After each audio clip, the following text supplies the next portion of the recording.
Well, I just finished Megaman Star Force 1 and it's time to move on to 2. You know what? Let me see what everyone says about this game so that I can be prepared for whatever may come my way. You know what? These game reviewers and journalists are probably just cringe and don't know a single thing about how these games work. I'ma just consult some of my fellow Mega Man fans that stated their opinions. Surely they have more positive things. You know what? No. I'm sure this game is fine. Surely. I mean, it can't be that bad, right? Oh boy, here we go. Mega Man Star Force 2 was released in 2008, less than a year after the first game. Now, Mega Man Star Force 1 sold considerably well compared to some other games like it, so naturally they were like, hey, that team, make a sequel. And they did just that. Now, when making a sequel, game developers definitely take into consideration what has to be done to make this sequel better than the first. You can change up what has already been done and do something completely new. You could refine what has already been done and just expand on it, or fix some things that might have been wrong from the first time around that you think needs to be worked on. Then there's the fourth option, where you can just flip and ruin it, and just botch the whole thing, because that sounds like a great idea. Star Force 2 falls somewhere between the third and fourth option. And without spoiling anything right now, I'm just gonna say that this game is a bumpy ride filled with things that will help this game and things that make me want to throw my 2DS across the room and end up breaking it. Now, before we start, I got some ground rules to lay down. First of all, I did 3 playthroughs, with the first one being on my PC and the second and third one on my 2DS. Second is the react scenes, which I explained last video, but to sum it up, me and my friend John, who I totally didn't force to watch with me with a gun to his head, the footage that I recorded for this video. We made some jokes and reacted to some unholy things that this game has to show. No, get this lady hospitalized. Nah, she really looks like a paintbrush, a bowling pin, and like a freaking pacifier all at the same time. And finally, a question I want to answer, which is, why do people not like Star Force 2? And does it deserve the hate it gets today? Well, that's what I'm here to figure out. So, without wasting more of your time, let's talk about Mega Man Star Force 2.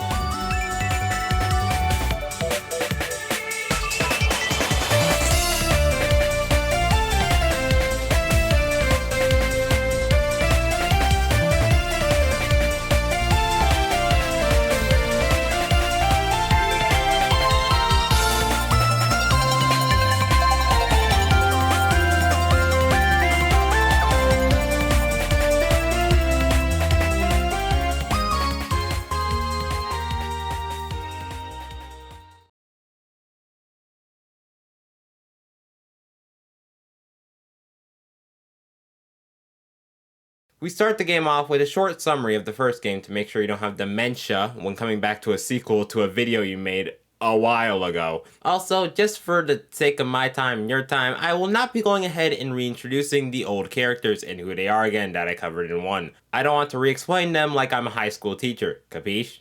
It has been 2 months since the first game, and we meet up with Geo and his alien partner, Omegasis, as the two are outside about to unbox a new package that Geo recently got.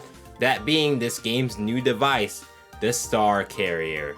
An upgrade to the Transer from the previous game, although if I'm being honest, it looks like the top to a flip phone. The Star Carrier is basically the Transer, but it has holograms and a personal view feature, so you don't have to transform to see what people like. The one thing that was an outright downgrade to me is that you can only have 4 favorite cards instead of 6. I guess they saw people were spamming too many powerful cards and were like, yep, time to put the kibosh on that.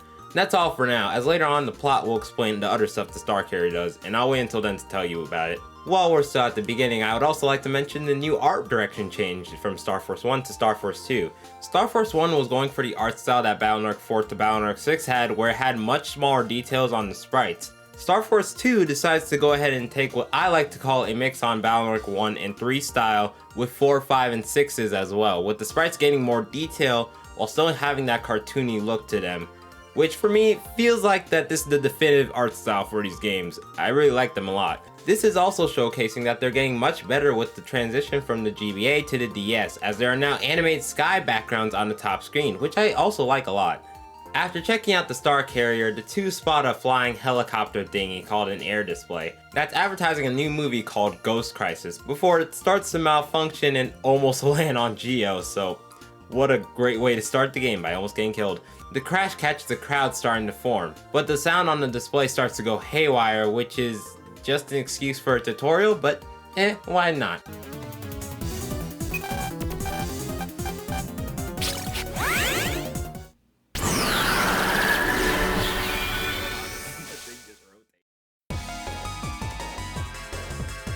Alright, let's go!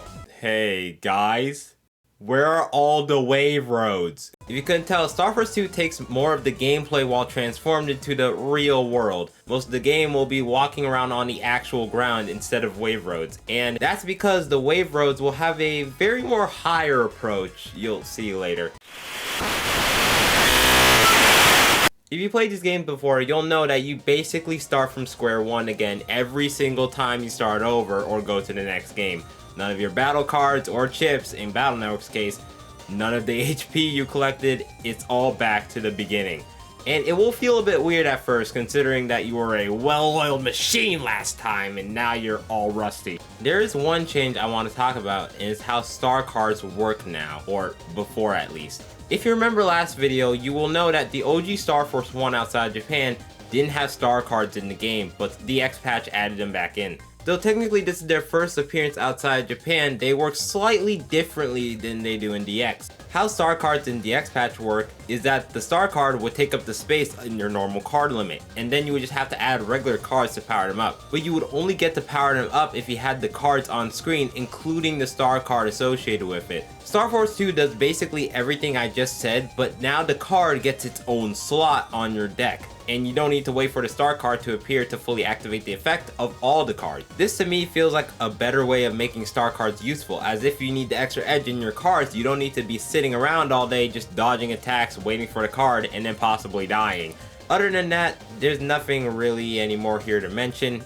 You see guys, we're already on a sort of positive start for Star Force 2. Once dealing with the viruses and pulsing out, Geo is then approached by Miss I'm a Terrible Person and her two simps that might as well add nothing of value to the story. Except Bud.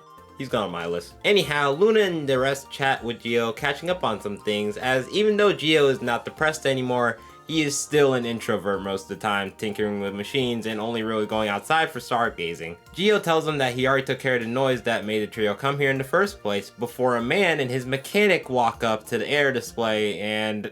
Oh yeah, Mr. Krabs. You see, this guy is the movie producer for Ghost Crisis, and let's just say he's not happy about losing money. So much so that he won't shut the hell up about it. Geo goes and finds the part of the display needs to get it back up and running. Once the display is fixed, the movie producer thanks us for helping him and gives us free movie tickets for his film before he leaves. Everybody checks out the tickets with the movie being played at Wilshire Hills in Capital City. Luna immediately tells everyone that they're going tomorrow before they all go home. Geo comes back to his house where his mom is having trouble with the TV, asking him to fix it because Geo knows more about that than her. Also, those portals that were in Star Force 1 to pulse into are no more, being replaced by these EM wave spaces that are on the top of some devices. Geo tells Hertz to stop sleeping on the job before he deletes it from life, and then returns to his mom to watch a program about the space station Peace. Because literally, the game mostly forgets about Kelvin and the space station because it's not the main focus of the game anymore. Anyway, Geo goes to sleep for tomorrow.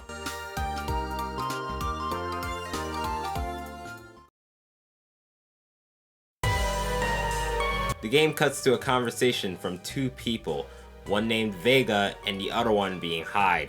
Vega tells Hyde to spread fear amongst the people and know that she is their new ruler,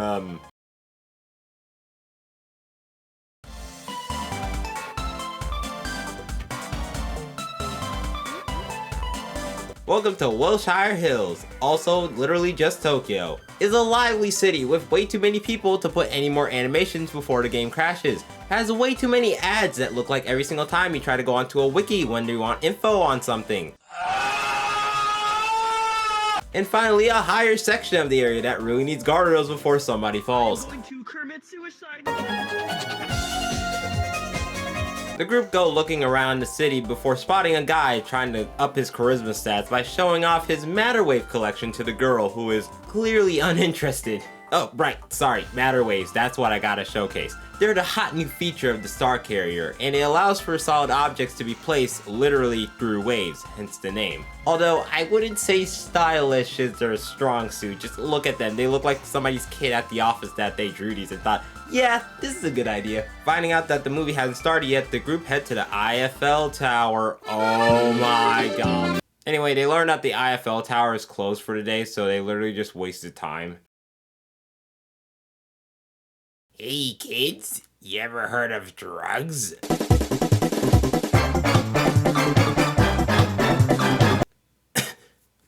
Sorry. Yeah, this is Hyde. Yeah, he looks like that. Hyde plays 20 questions with them, telling that a lot of EM waves come from the EFL Tower, so if somebody were to take control of it, and he leaves. Once the kids return, Bud loses his ticket somewhere and tells them to go on without them, but of course we know none of them are gonna let that happen. Geo locates the ticket, tells the man earlier that he has no riz in order to get a Wave Matter Extreme gear, and then grabs the ticket. Now that the gang have all their tickets, they can finally watch the movie. Boo, this stinks. I'd rather go home and actually watch Ghostbusters or play Luigi's Mansion 1 and 3. The movie gets a short break. Why does the movie need a break time? What the heck? While getting some juice, Geo sees drug dealer guy walk into the movie theater and... oh no.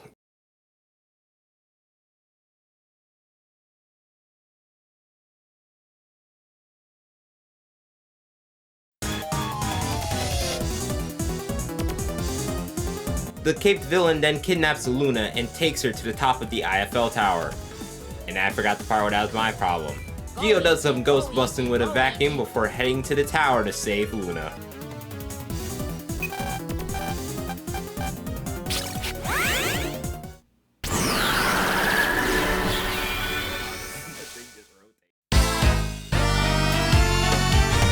Alrighty, the EFL Tower Wave Road is our first dungeon. Yes, a Wave Road is our first dungeon. Now, this is where that more physical aspect of Star Force 2 starts to show off, as all the dungeons are either on the Wave Road or on the ground, completely replacing the established entirely themed dungeons. The gimmicks for the dungeons are still there, and while I do miss the themes and backgrounds of the Battle.net games and Star Force 1, this is something I wouldn't really mind if they did it again. Oh, right, sorry, the dungeon. The dungeon involves these boos with hats, and if you touch them, you get instantly sent to a virus battle. You better like the waiting game, because there will be a lot of that, and don't get me even started on mentioning this game's encounter rate. Oh my gosh, I haven't mentioned this game's encounter rate. Well, Mr. Funny Man, is this how you get your sick kicks? What? It's just an ordinary crabby... oh my goodness! Who in their right mind decided to put up the percentage meter to 1,000 on this game? Every single time I walk 5 steps, instantly a virus battle. This is something that a lot of people complain about when talking about Star Force 2, and it's something that really just is a problem for most of the game. But it's something to go more in depth in the end of the video, so I'll talk about that when it comes there. While going up the tower, Geo saves 2 men from viruses who can apparently actually see him. Mega explains that the reason for this is probably because they're in the visible zone, which is just a lame excuse for they can see you, deal with it. Even when I tried to come up with an explanation for this stupid theory as to how it works, I didn't realize that it would still absolutely make 0 sense. So I'm not even gonna bother trying to explain to you what it is.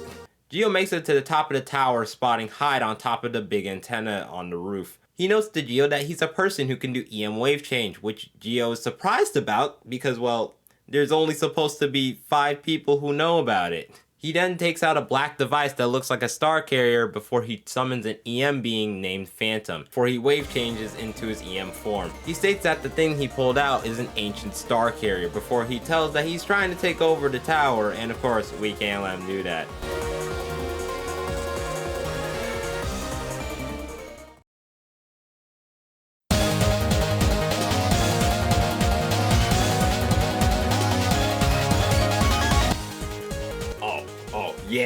Yeah, listen to that boss theme. I guess that video wasn't lying.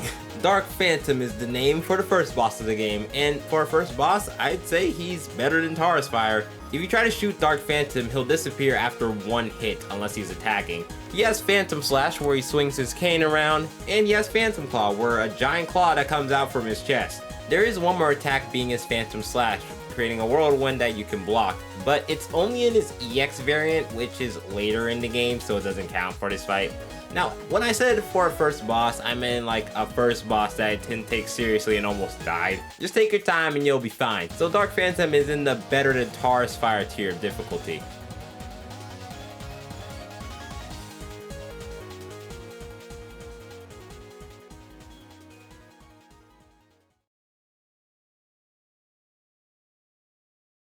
Being defeated, Dark Phantom says that there will be more fear to spread, which means more shenanigans later on. Once Phantom leaves, Geo sees that everyone is looking at him before he goes to get Luna the heck out of there.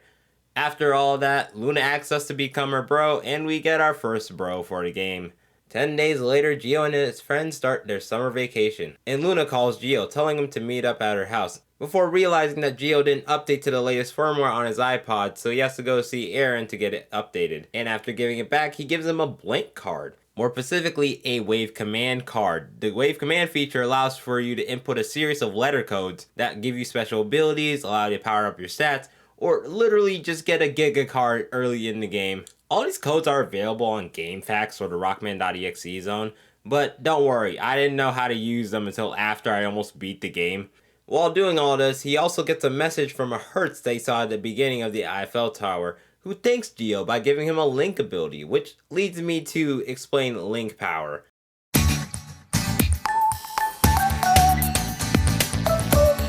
Link power is some sort of mysterious force being born out of the human's hearts. And when you create a brother, you gain some link power. AKA, this game has a social credit score. Like, I'm not joking. You need high amounts of link power to even access some areas in the game, which are optional of course, but the default link power that you'll get at the end without being brothers with other people who play the game makes it very hard to garner said number. Some abilities also need really high amounts of link power that you won't get in base game. So I'll be real with you, I don't think this is better than the Navi customizer because all the gatekeeping of abilities, which are the equivalent to the part. If they just removed that, I feel like that the link abilities would just have been a whole lot more enjoyable instead of being bare bones for how late in the game you are. Once getting back to Luna's house, she tells them that they're going to a skiing resort on summer break. Okay, so right, basically she's like, okay guys, guess what? Okay, sorry, let me just tell you, so this game takes 2 months after the first game. So they're on summer break, right? And they're like, okay guys, we're gonna go on vacation. Oh, where are we gonna go? Oh no. The beach? No. When you read this line, when you think of summer, you think of skiing. What is this woman I'm shooting her. No, she's done. She's an op now. What do you mean? When you think of summer, you think of skiing. Buddy, I already have to do with skiing. With four in her head. Bro, she does not know us have to go through, bro. We basically have to ski to school. Oh, we literally do, bro. We're freaking gliding down mountains. By this point, we might as well be penguins. Setting aside Luna's incredibly weird way of thinking, the resort they're staying at, Grizzly Peaks, also has a massive food place creatively named Foodtopia, which of course Bud is very excited to go to. With that, they all prepare to go tomorrow.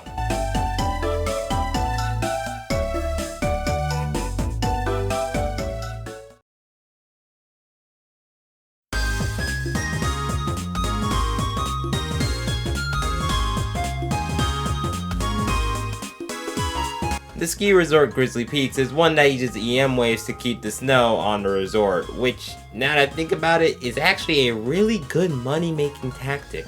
Geo goes to check in, although there is a very angry crowd at the desk, so for now we'll just look around the resort. While walking around, he spots Mr. Useless Character again. Copper's here on the skiing grounds because there have been apparently large snowslide incidents at the resort. The main rumor going around is that there's an abominable snowman in the area, or UMAs, with these footprints on the ground being Bigfoot-like size. Gio leaves Copper to his stuff to continue looking around the place until he is finally called back in order to get a reserve on his room. While getting it, they meet the owner of the hotel, Mr. Galande, who offers to upgrade them to the most luxurious room on the grounds. He also gives them more info on the snowslide incident, saying that giant snowballs have been hurling down from the sky and injuring people, making the hotel lose money. It's gotten to the point where they had to close the ski slopes and Foodtopia, much to Bud's dismay. Out of thin air apparently, a man in a pink business suit with two women in black walk up to the group. This is where we're introduced to Mr. Even Bigger McFatty, Rich.com. He's a wealthy business CEO who has been trying for some time now to have Galande sell the building, but all of his attempts have failed as Galande won't budge. He tries to bribe the kids into giving their suite, but they ain't falling for that BS, so Rich backs off and leaves. Luna immediately volunteers the group to help find who could possibly be behind these mysterious incidents. Once getting settled in while dealing with Richie's henchwomen trying to ruin their stay, the gang continues to talk around about these incidents, and by that I mean only Gio acts around. While doing so, he gets a call from somebody telling him to meet him at the front of the resort. Gio gets to the front of the resort only to be shouted to get out of the way before a huge giant snowball almost crushes him. Man, if I had a Zenny for every time in this game that Gio almost gets crushed to death, I would have 2 Zenny. Which isn't a lot, but it's weird having twice. This is where we meet Amy Galande, a famous skier also known as the Skiing Angel. If you guessed already, Amy is the resort owner's daughter. Bud and Zach immediately rush over there because they're big fans of her, why wouldn't they be? She's here practicing for a skiing competition but hasn't been able to get any real practice in because of all the snow incidents lately. Of course, Bud and Zach immediately agreed to help her out, and Luna is very unhappy about this, getting angry at all of them because all of them aren't paying attention to little old Luna in the corner. Then when Zach tries to defend Gio for talking to Amy earlier, she just flat out roasts him before storming off. Ah yes, let me invite all my friends over to a skiing resort to hang out. Then see that they're all paying attention to this one girl and not me. Then I get mad and leave. Zach tells Gio the location of more snowballs in the nearby areas, and he quickly takes care of them, no problem. He then messages Gio again to tell him to meet him at the front of the lobby, but when he gets there, Zach and Bud aren't there. Oh, it's him. Oh my gosh, we found him!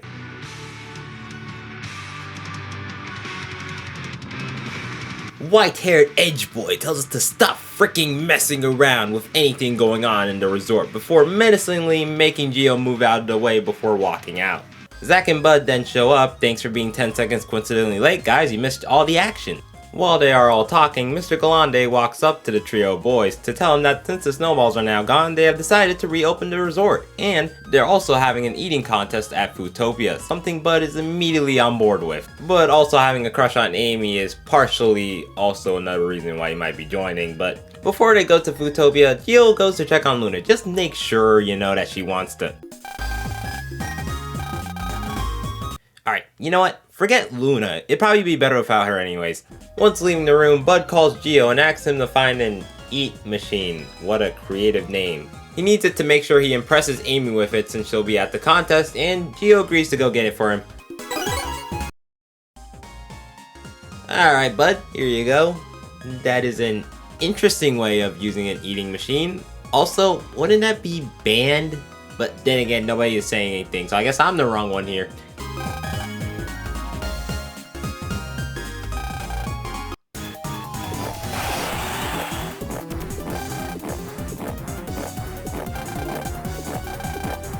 While the competition is going on, Bud, being neck and neck with another contestant, starts to push himself too much and summons Taurus? Hey, didn't we kill that guy 2 months ago? Somehow this is not Taurus, but rather through what Mega explains as a residual EM body. This is just an excuse for the dev team to say, hey guys, you see, we don't have enough original bosses for the game, so we're just gonna bring some of them back from the first game in the most stupidest way possible, without any reasonable explanation possible. Okay, anyways, bye! No matter how stupid this is either way, Gio has to stop Bud from causing more havoc.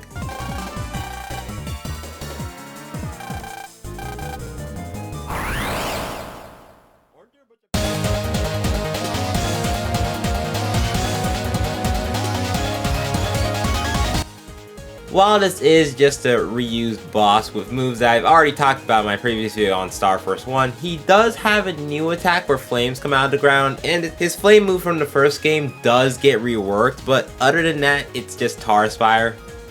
And he's Taurus Fire.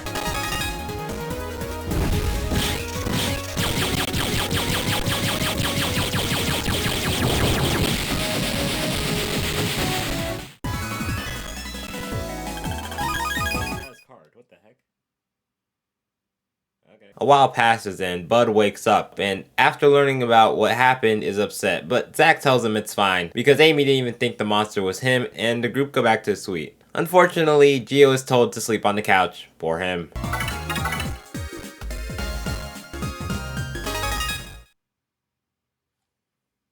Meanwhile, outside the hotel, it turns out Rich was the one creating the snow slides, and he's been cooperating with Hyde. While they're talking about Rich's next plan, he brings out an ancient star carrier that Hyde also uses. He brings out an EM being named Yeti and merges with it to cause even more havoc the following day.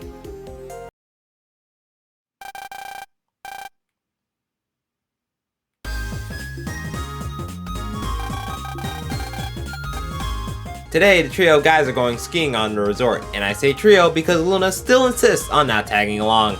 Once they get on the slopes, they meet up with Amy, who agreed to meet him there, and while they talk for a bit, Bud assures her that she has to go back to practice skiing, so she takes off.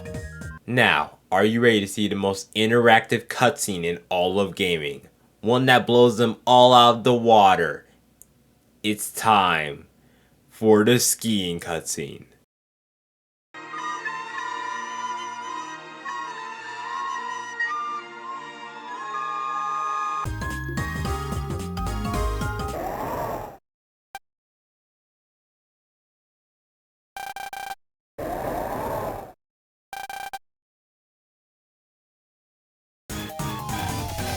Oh, nothing much, just your average day in northern Canada. The sudden blizzard causes the ski slopes to be closed for the day, and Bud, still realizing Amy is up there, goes back on the lift before it closes, so Gio has to pulse in to make sure they're both okay.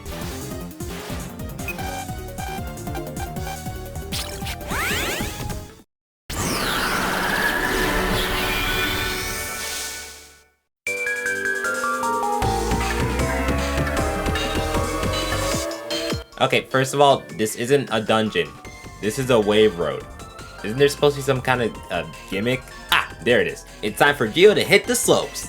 Literally. Once entering these spears that block Gio's way, you have to control him as he skis down, trying to save Hertz in the snow. And you will need to get a certain amount in order to continue on. If you hit a virus while on the way down, you do lose a Hertz, but the section keeps on going until you gather all the Hertz, so you're not retrying it all the time. Other than that, it's an alright dungeon.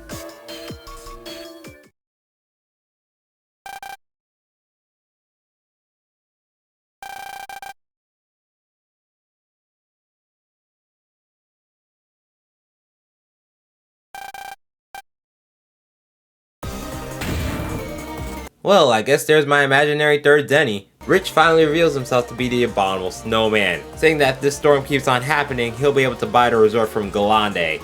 Now, of course, we can't have that.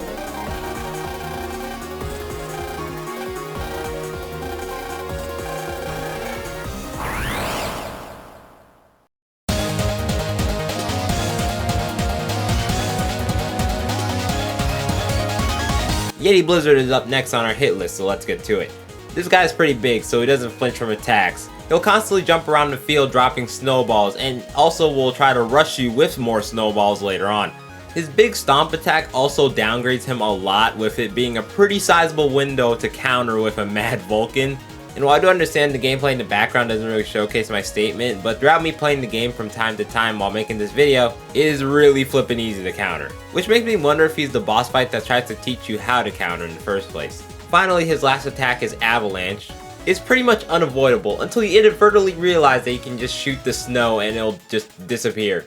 I'm almost inclined to say he's easier than Taurus Fire, but his avalanche attack actually threw me off, with it actually tricking you into thinking that you have to guard when you actually need to shoot it, which to me is like asking players to find another way around an attack.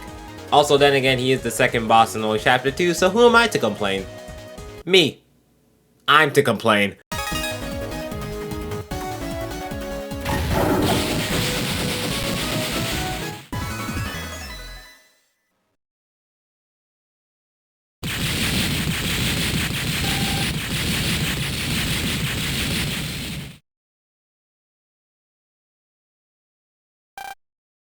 Rich is defeated, and while Geo did beat him, he has an ace up his sleeve, with High being in the area, so they could easily defeat Geo with how weak he is.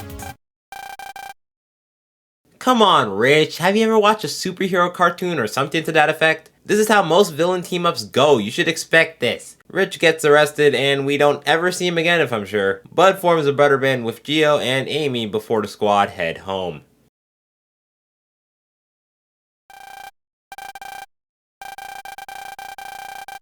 I was originally going to skip this cut to the villains because all they were to ever yap about was how Geo ruined their previous plans. But then, the white-haired boy comes into the room, and we now know that this is Solo. And we'll learn more about him later on. He says he has found the, OOPArt. I'm just gonna call it that. He says he has found the location, although the game just likes to have these periods, so that way they don't spoil the location, which is, I don't know, kinda just annoys me. Vega thinks that he might need some assistance with stealing the OOPArt, and gives him a Kamika Kushi device that can be used to steal things. Solo doesn't take it, saying that he has no intention on joining them, whatever that context means. But Vega mentions that the device is linked to a lost civilization, making him think a bit more on it.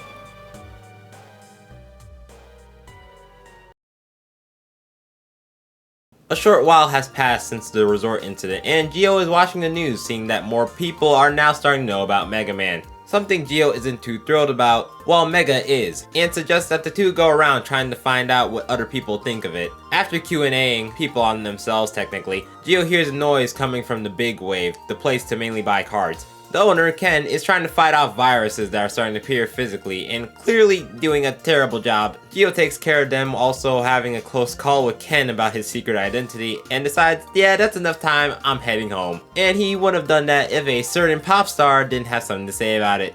Sonia drops by to see Geo since it has been a while since they have talked to each other. The two chat for a bit while their alien partners bicker about some stuff. I don't know, something about not liking women, I assume. Anyway, Sonia asks Geo to go to Wilshire Hills with her, which he agrees with. The two go around the city just chatting with each other and reminiscing about events that happened in the first game. The two kids make their way to the EFL Tower that's actually open, since last time Geo went, it wasn't. I thought they said the EFL Tower was the source for EM waves in the country, so why is there a giant museum in here?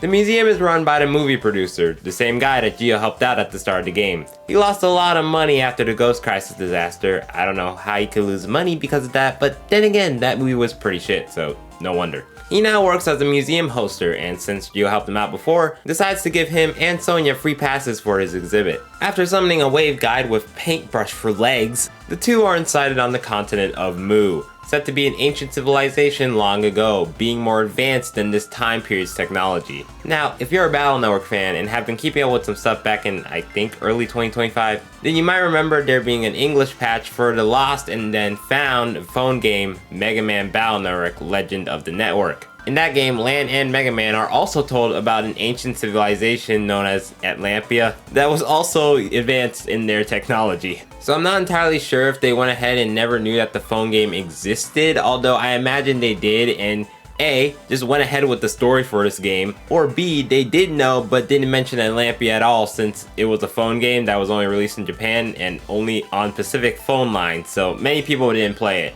Continuing on, one day the entire continent vanished without a trace, leaving behind many artifacts. While looking around, Geo spots an ancient star carrier in one of the showcase stands, and Mega immediately decides he wants to inspect it, accidentally setting off an alarm that gets Geo surrounded by guards. But wait, how would he be able to set it off? He's an intangible EM being. Whatever, I'm just gonna stop asking questions again.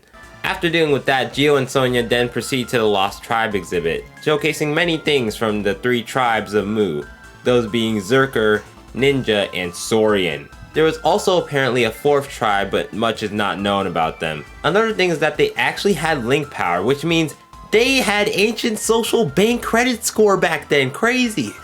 While the three tribes did prosper with wealth and power, it eventually led to wars that led to their demise. This event being called the Precursor to Ruin. The final exhibit the duo go to is the OOPArt exhibit, standing for Out of Place Artifact. This exhibit houses, depending on which version you're playing, the Sword of Zerker, the Shuriken of Ninja, or the Skull of Saurian. When checking it out with the visualizers, Geo and Mega see that it's radiating a ton of EM waves. Now, obviously, if Gio and Sonia are hanging out together, that means clearly something plot related is going to happen, and there it is, oh dear. This time, it's black holes coming out from the ground and sucking things up. I honestly don't know if that's better or worse than snakes. Gio and Sonia wave change and find out a purple eyeball machine is controlling the black holes.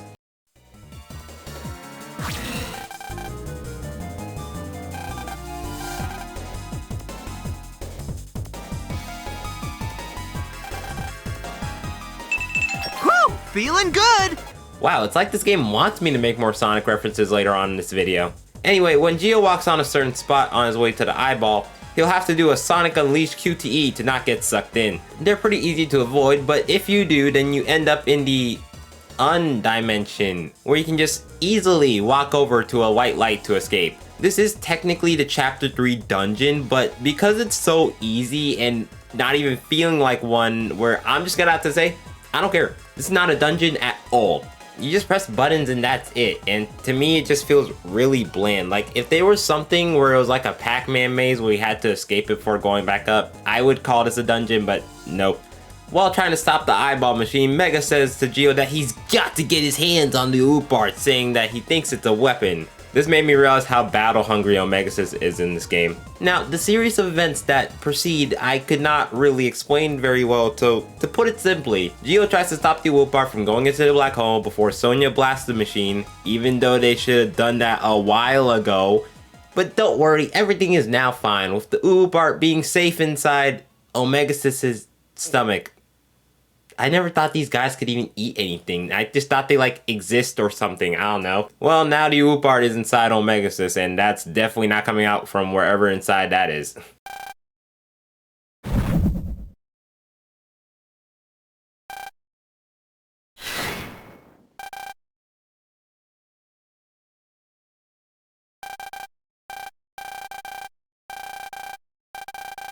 No, Sonia, you're not seeing things. Ignoring that aside, Gio, being the shy guy he is, runs off after the producer comes to thank him, with Sonia running after him. And everything is all well in the museum.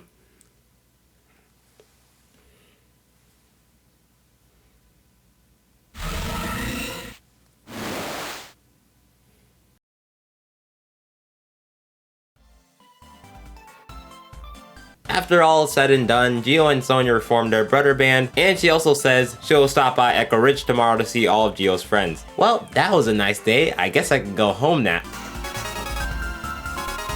Can I not get a break? Better go help this Hertz out wherever the heck he is. Okay, so this Hertz is hot, right? It's hot. It's hot. You ask what's wrong. Burned.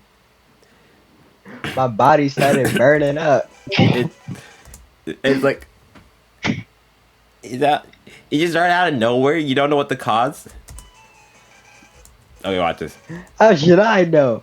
I'm just seeing you keep watching. What are you watching? I was watching this guy. No. You know what that means. No. No.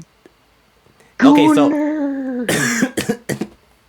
If you can't tell what this means, he was watching Gio and Sonia having fun. When we editing this back, he's gonna be the #1 gooner.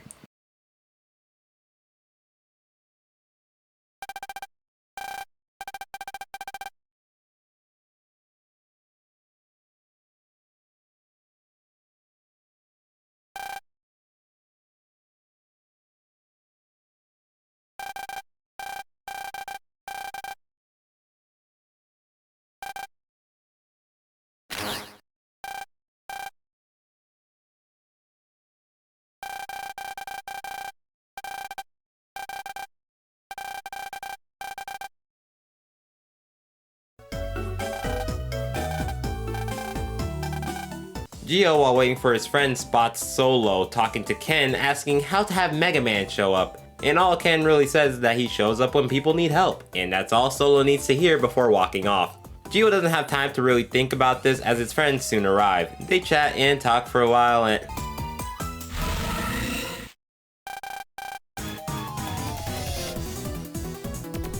Now people are getting sucked in. Come on, game, I just dealt with this 10 minutes ago. When Gio gets ready to go after the 3 eyeballs in the surrounding area, he suddenly hears those voices from last night, and also experiencing a lot of pain, actively hearing the OOPArt's words. Our tribe will be reborn. While the voice and pain does go away, it goes to show that the OOPArt is definitely not a regular stone.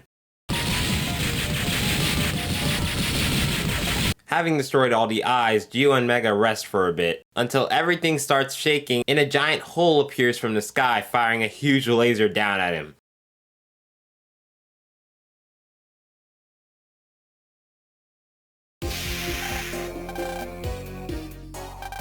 Solo appears out of the black hole and he's basically like, hey, so I was trying to steal that thing, that stone, but since you took it, I'm gonna kill you for it.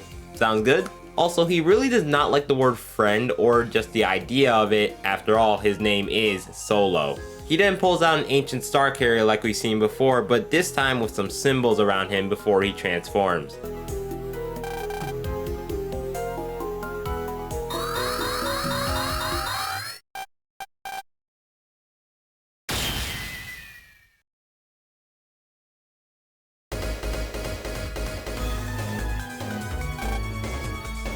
This form is one that Solo can change to whenever he wants without an EM body, surprising our protagonist a lot. Gio's friends show up when Gio is like about to fight someone, and then he tells them to like stay right here. Like, you know, 5 feet away from the guy Gio's about to fight. Man, this could totally not be bad.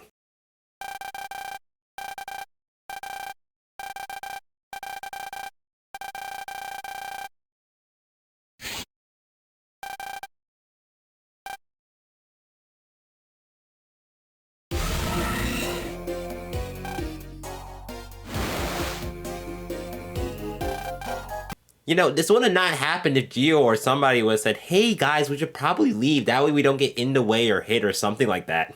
I found you, faker. Faker?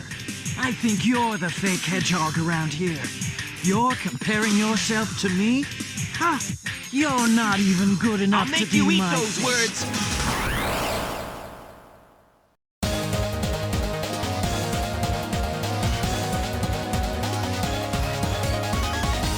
This is Rogue, and he's our 3rd fight for the game. Now, I knew you would probably have fought this guy at some point of the game. I just didn't think it was now, and was really underprepared in terms of HP. Rogue has 3 attacks for this fight. First, he will just punch the shit out of you, this also being a multi-hit attack. Next, he just punches the ground to send a shockwave that you can block. Finally is his move that caught me off guard the most, being his flying knuckle, where he will summon a bunch of purple punches. I recommend you guard, move, then guard again. That way the cooldown of the guard doesn't happen when there is a second punch coming straight at your face. This fight isn't really hard if you pay attention to Rogue and make sure he doesn't Ender Pearl over to you before he attacks. I, however, was not paying attention a lot of the time and also had terrible HP, so I died a lot. But I pulled through. I also lost the footage for the attempt where I beat him, so just imagine he explodes or something.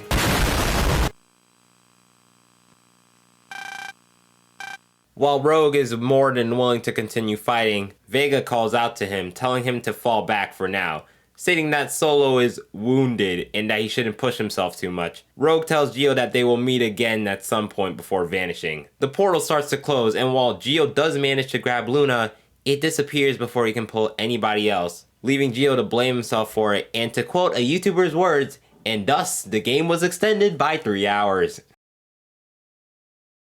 Back to the villains. While they now know that Megaman has the OOPArt, Vega's not too worried about it, as the OOPArt inside him will eventually destroy him, just like how it did to the tribe that used it. She then gives Hyde permission to go ahead and get the OOPArt for Megaman.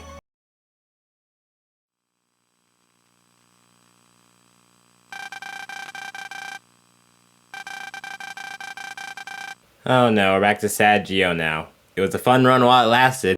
Luna calls Gio, telling him to meet at her house since, you know, he hasn't been saying anything to her, so might as well figure out answers the hard way.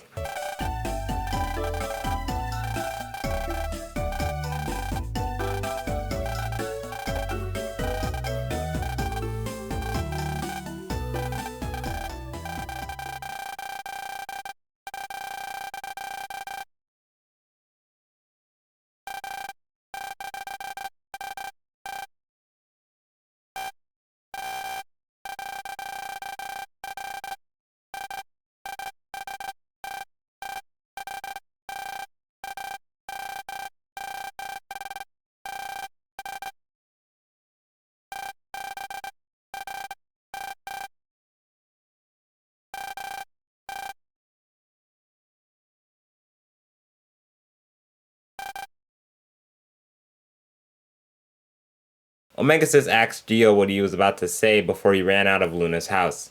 Geo says he's scared about expectations about him and not be able to live up to them. Like how his friends were expecting Megaman to do something during his fight with Rogue, but instead all they got was a flush down the toilet. That night, Geo as Megaman appears again in white space before the spirits of the OOPArt appear and he begins to clutch his head in pain. He wakes up from the dream, but Mega is not doing so well. The alien experiencing immense pain from eating the magical stone 2 days ago. The next day, after making sure Mega isn't having another stomach ache, Luna calls Geo and is bent on figuring out why he ran out of her house yesterday. After hanging up, Geo immediately gets ready to leave his house, not wishing to get yelled at by Luna.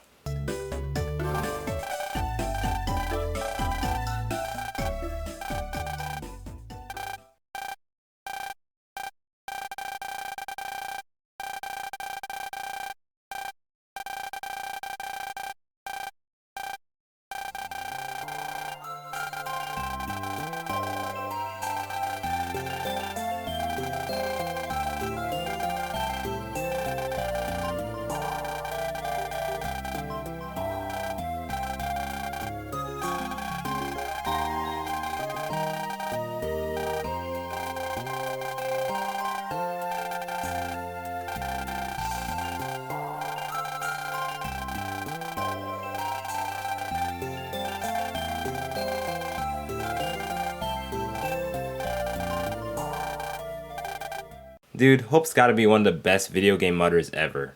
Oh, by the way, what's Drillhead up to? I wanna know.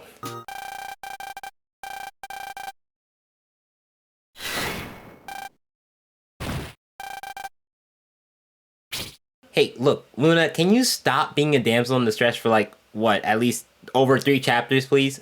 Geo gets a call from Hyde telling the brunette that he has kidnapped Blondie, so we should probably do something about that, I guess. Geo heads into the theater of the mall, spotting Dark Phantom and Luna on top of the mansion in the background. Dark Phantom then summons some floating energy knight looking things called Meridian Warriors, and he challenges Megaman to get to him. While Geo takes down the first 2 guys, he is clearly not cut out for this. Suddenly, the OOPArt reacts inside of Mega and wipes out the rest of the warriors in the way. But the stone is taking its toll on the duo. Nonetheless, they keep moving forward, soon reaching Luna. But Hai pulls out another residual EM body and... No. Why her of all the Ryu's bosses? Fuck!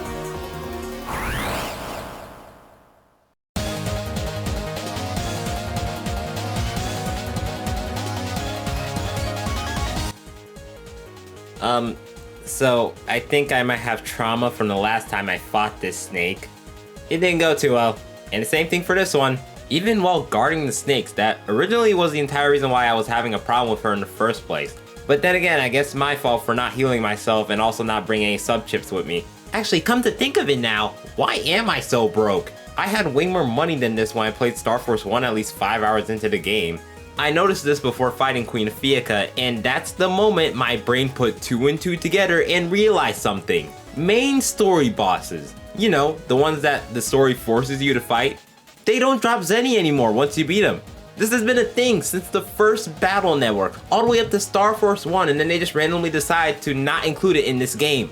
I guess that's what 11 months of development does to some people. I don't know if they wanted to do this because they wanted people to grind Zenny in virus battles instead of just getting it through bosses. Maybe that's why they upped the encounter rate for the game. But that's still a terrible idea because if you're just regularly walking around and not trying to collect Zenny, you're just going to random viruses for no reason. Just keep it how you did it before. Just beat the boss, get 1,000 Zenny, then just move on with your life. Well, that was a lot of talking, not like I do it enough anyways. Queen Ophicua, to my surprise, has no new moves this time. Even Taurus Fire and the other 2 reused bosses that will be in this game, spoilers I guess, also have new attacks or gimmicks, but not this one. She just has the same snake, laser, ram attacks from the first game, so nothing new here.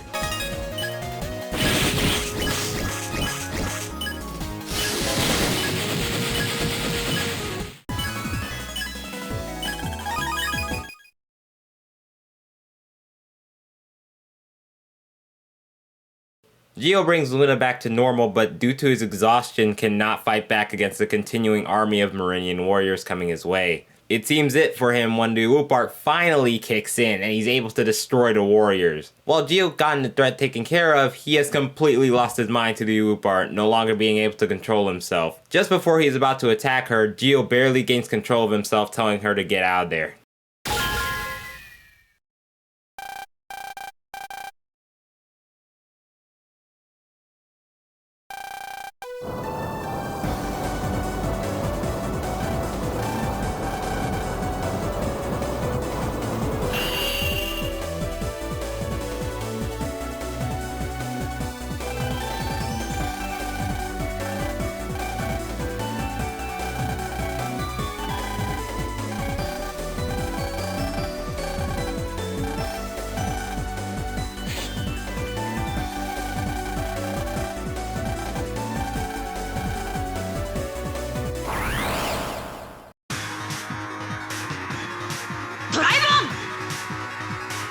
Depending on your choice of what game and save file, you'll have 3 tribes to choose from, and I'll be going over all these tribes one by one, and the other 2.5-ish forms that come alongside them. And there will be a lot of yapping, so if you want to continue on with the story, go to this timestamp on screen right here. So with that all said, let's get started!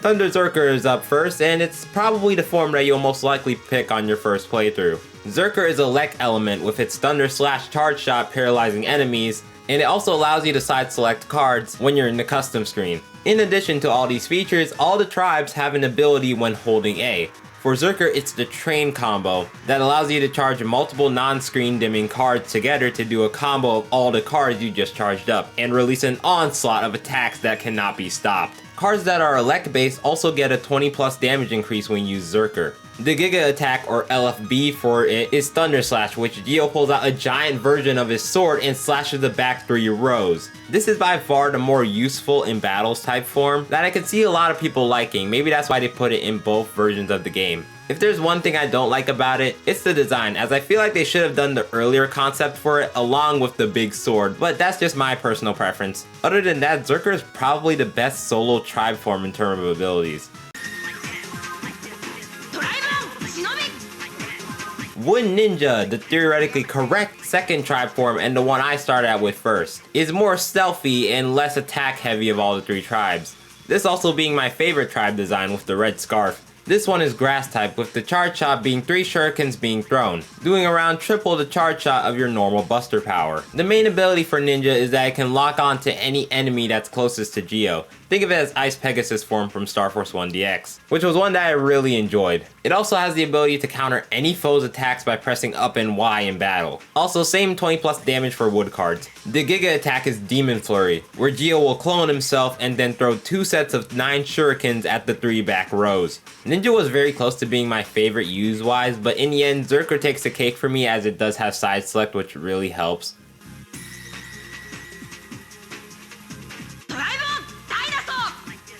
Fire Saurian, or just straight up being called Dinosaur in Japanese, is the 3rd tribe and is mainly power based. Being a fire type, Charge Shot is a giant cannon that if it hits an enemy, also hits the 3 other rows behind it. Its ability will power up any card's attack power by a certain amount, depending on the card itself. The form also has super armor and 30+ attack for any fire cards. The Giga attack is Genocide Blazer, which, I think the attack explains itself.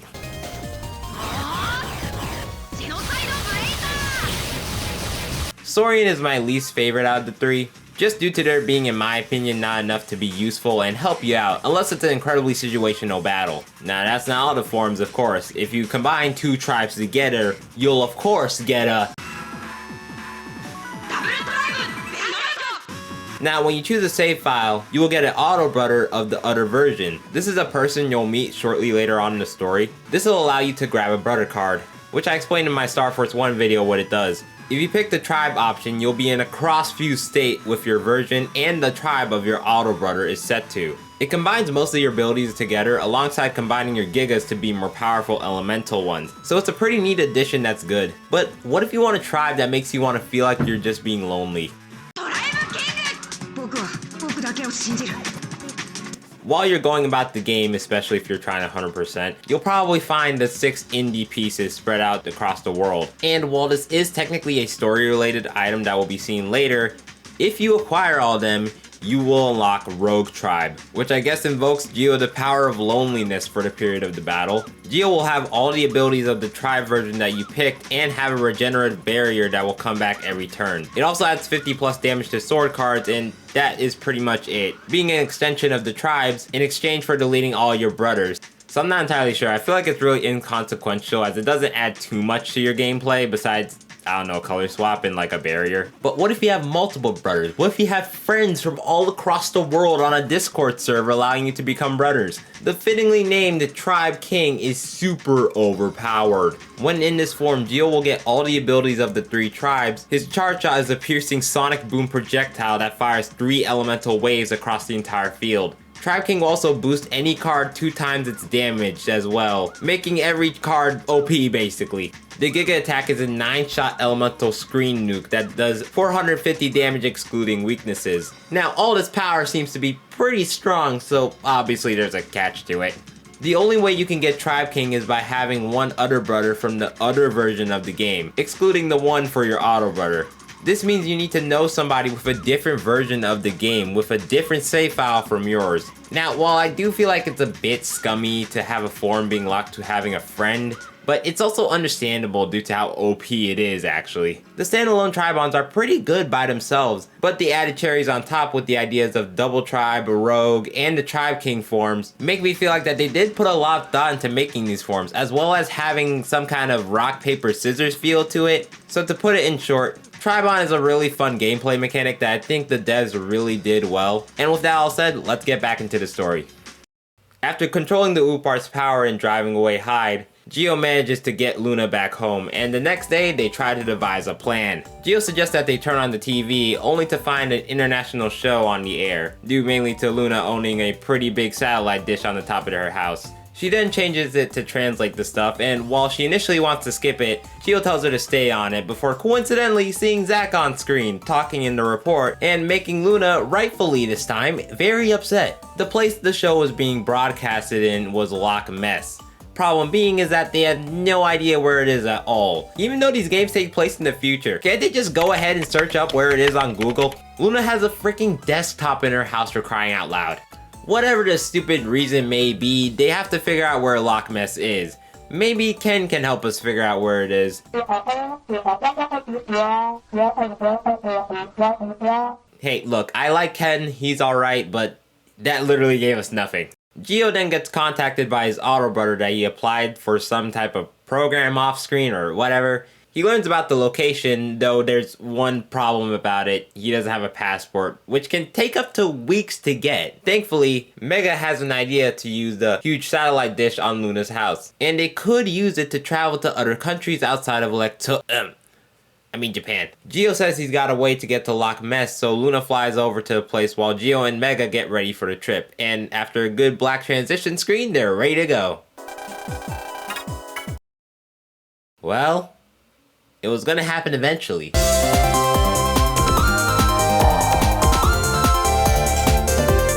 Let's try to start off with the good that is found in the Skywave. First of all, I really like the aesthetic of feeling like you're above the heavens, and I like the Angel Hearts a lot. The music is also just a banger, take a listen.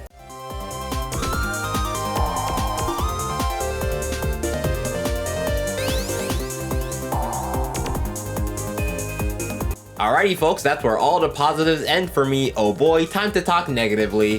The Skywave has a bunch of flaws I feel like can be seen on a grocery list. The Skywave's areas are really long, and sure, dungeons are also long stretches that can take a while to get through, but they have things in between that keep you engaged before moving on. Here there's no gimmick or thing that at least doesn't keep you from falling asleep in your chair, and on top of that, the game's encounter rate just spoon feeding you viruses every 3 to 5 seconds. The worst part is that there are 3 whole areas of this place. Look, I could see the Skywave working if they just fixed the encounter rate and maybe made it less confusing to go around, because I got lost at some points and then oh wow, I'm back to fighting the same old viruses. So fuck Skywave, all my homies hate Skywave.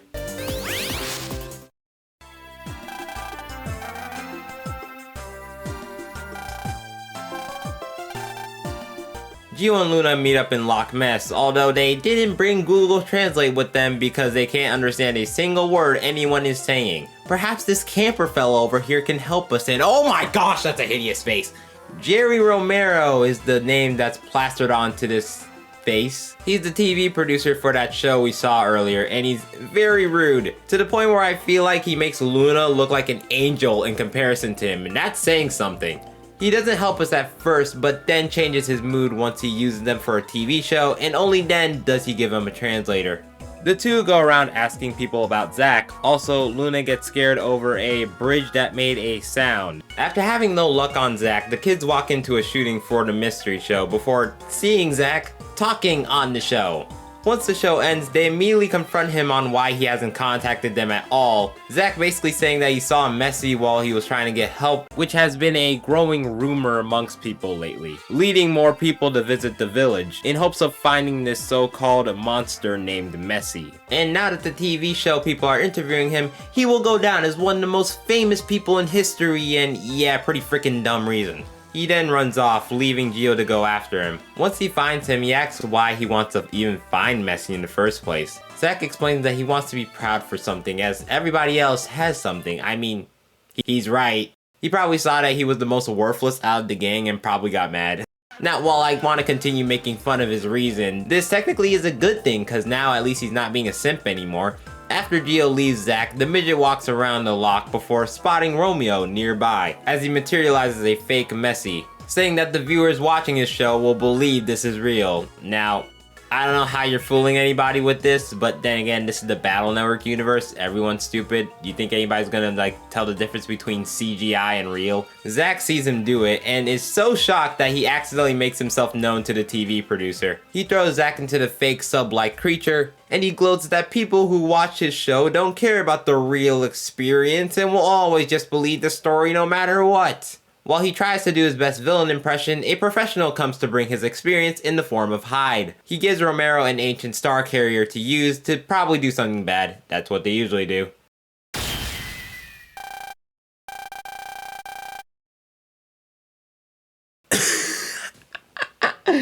Oh my, wait, why does he look like a fusion of Dory from Mario and the Bio-Lizard from Sonic Adventure 2?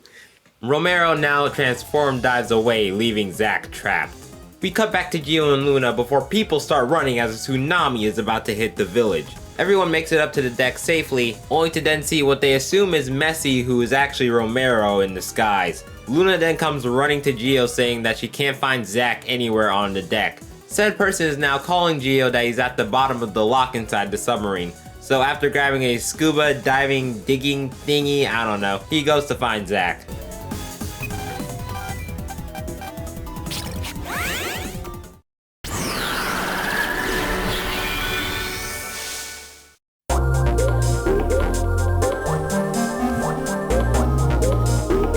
Loch Ness is technically our third dungeon of the game. Hertz explains that the security in the water has been activated and that he'll need to find different controllers around the area before giving Gio some old docs to help him out while searching. By pressing L, you can read a certain amount of pages for that area. Most of the hints are pretty good and they aren't really cryptic to the point where you need a guide. Once you're above the location, all you have to do is press Y to grab the dude on the ground. This being one of my favorite dungeons out of all of them in this game, albeit the only thing ruining it is that damn encounter rate. I should also mention that you can now rescue Hertz in some virus battles. If you manage to win the skirmish without them being hit by you or the enemy, then you'll get a link ability from them. Similar to the green mystery data that appeared in BN4 through BN6 battles. Gio finds Zach in the submarine but is stopped as Romero shows up to challenge Megaman to fight him, or else he'll sink the entire deck of people above.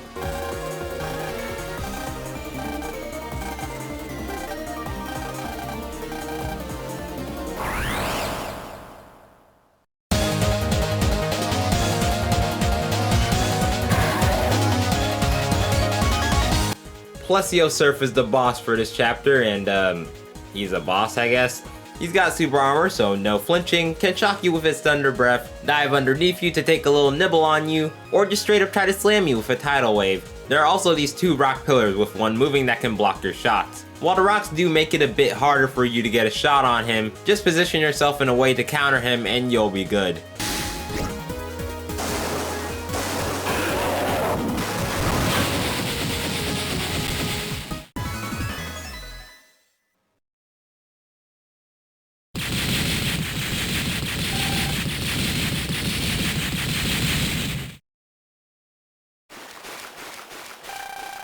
The day is saved. Jerry Romero gets cancelled, Zack is saved, and makes a brother band with Gio, before the trio all head home.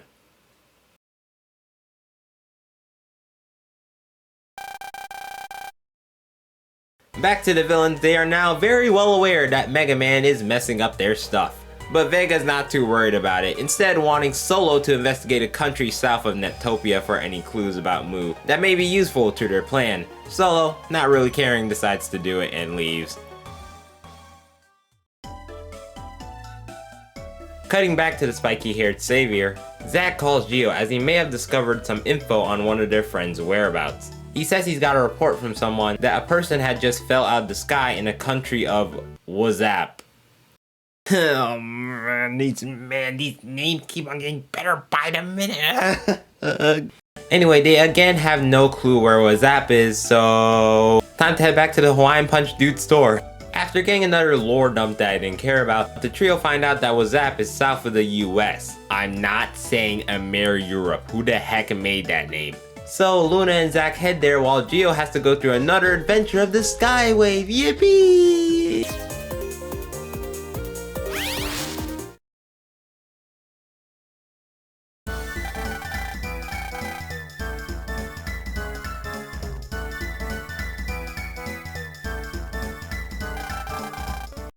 Gio arrives in Wazap and the rest soon arrive too.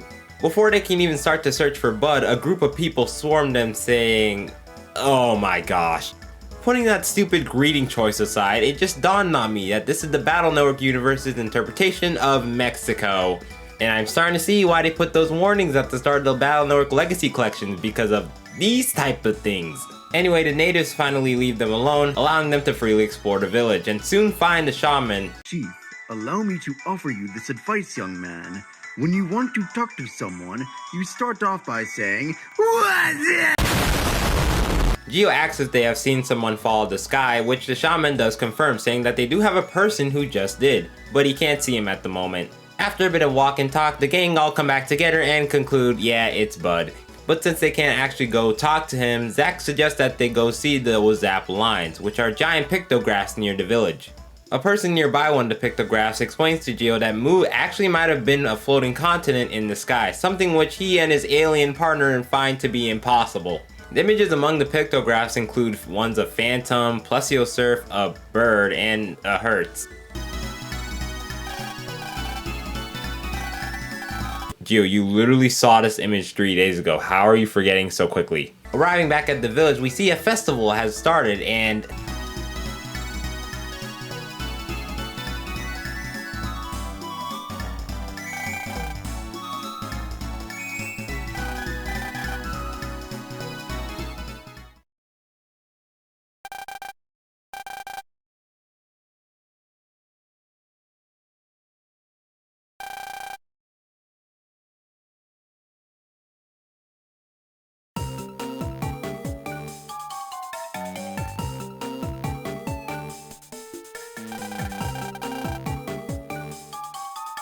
Alright, that's it. This chapter is fully Battle Network story approved.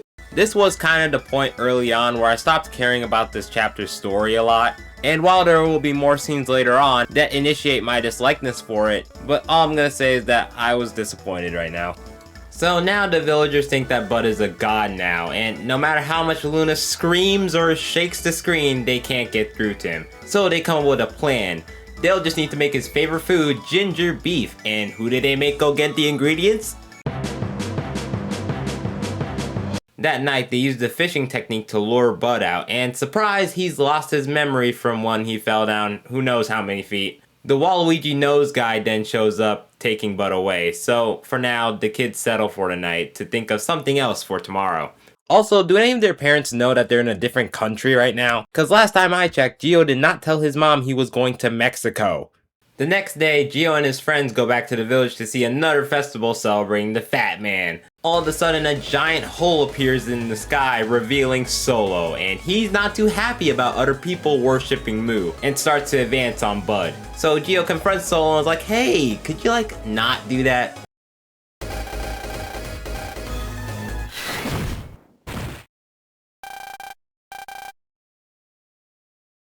While Gio's down, Solo explains to him that his EM wave change name is Rogue because he only needs to rely on himself, not other people, and cannot stand for how Gio gets his power from friendships or bonds. Before taking on Gio, he attacks Bud and I guess kills him or unconscious? I don't know, the sprite ain't conveying a lot to me, guys. Come on, work with me here, people.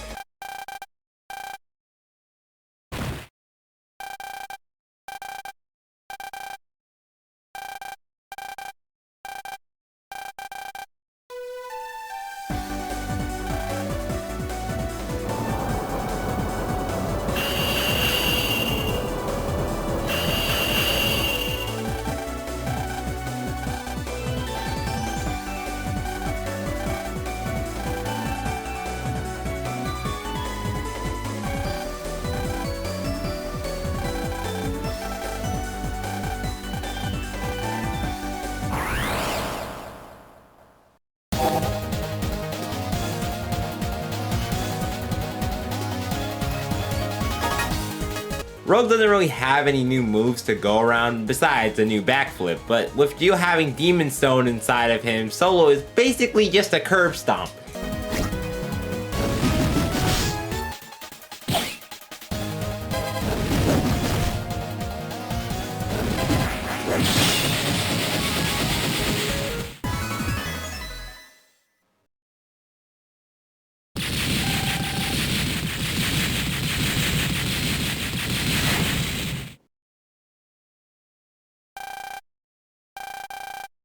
Hollow appears to bring Rogue back, and despite him not wanting to, they teleport away, leaving Gio and a wounded Bud at the podium.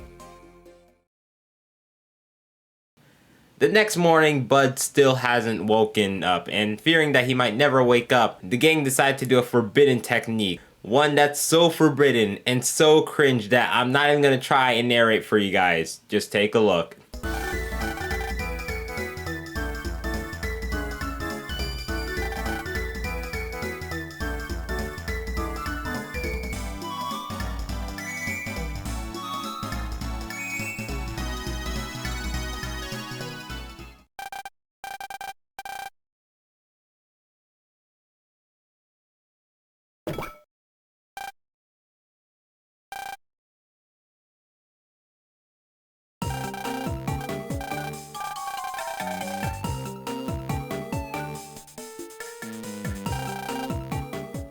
This scene right here actually made me felt the urge to throw my controller across the room, quit the game, and go play something else like Star Force 3 or Metroid Prime 4 or whatever I had in my arsenal of games.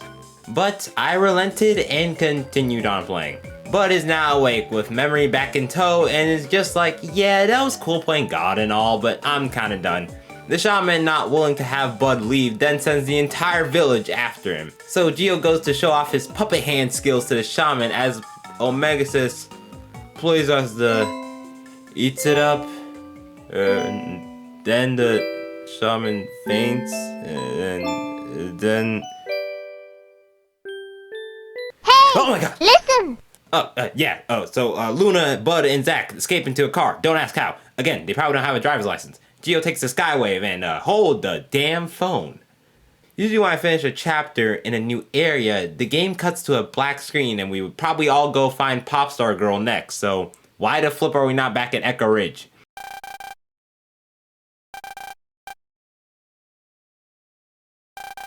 Ah, yes, there it is. Hyde is also like me, wondering where the heck is the actual boss fight. So he makes a bid to the shaman, that he gives the location of something related to Mu in exchange for the UMA bird. And while he's hesitant, the shaman does end up telling him the location of it.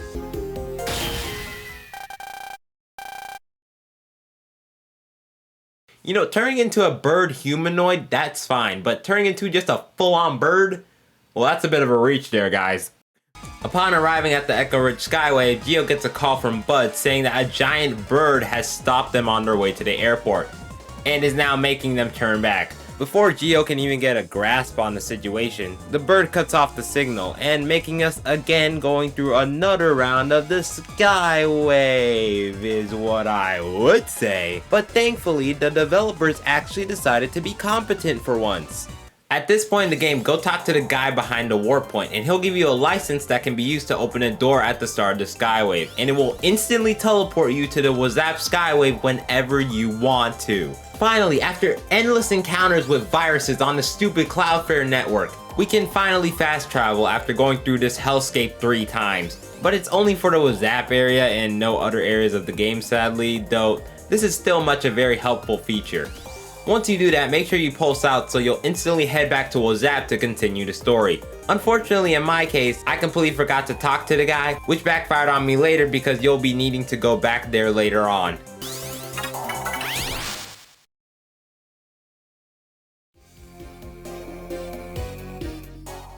The shaman, having successfully captured Luna, Bud, and Zack, plans to sacrifice them for Bud being a fake god and sins and punishments and whatnot. Geo steps in to stop the shaman, but he wave changes before using the power of nothing to lift the school trio away. The villagers at first try to stop Geo from pursuing the elder, but let him pass as they know the shaman only wants the best for their country, but it shouldn't be like this. So Geo heads to the temple outside the village to stop him.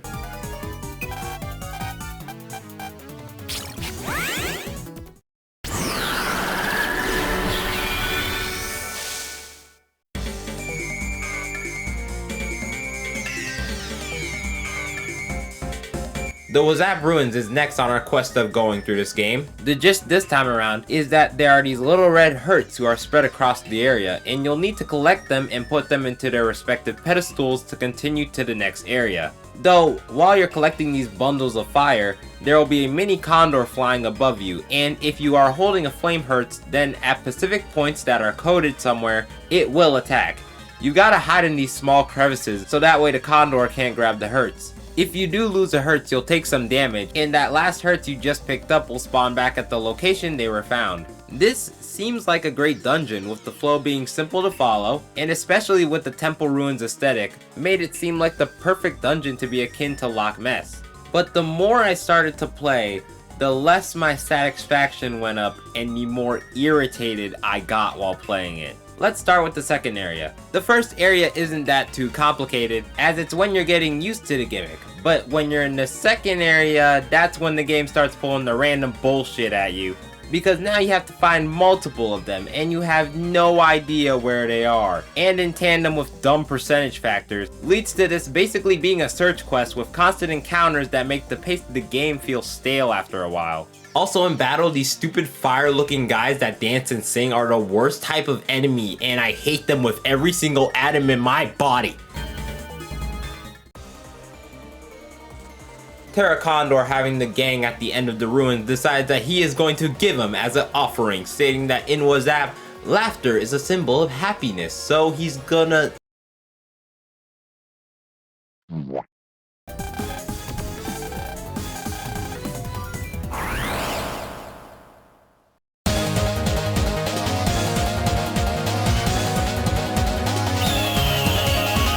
Terra Condor is our 7th boss for today, and is one of the more unique ones of the game. Terra Condor will be mainly flying around the arena, although not as quickly as Falls are, for example. He'll shoot bird missiles at you in a pretty easily noticeable pattern once you get the rhythm of it.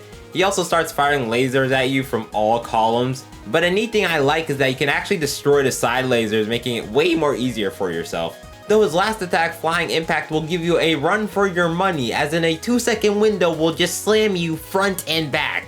Even once that's over, he still has a bunch of missiles he fires at the end of the attack. This is a boss fight I thought I wasn't going to have a fun time with, considering the fact that there are no panels on where he is, and if you've ever played Battle Network before, then you know what I mean. Thankfully, ground attacks and lock-ons still work, meaning that you can just walk in the air while hitting him. I had a fun time with this fight, as it makes you try to move around a lot to dodge attacks, so just load on some fire-based attacks and burn that bird to crisp, baby.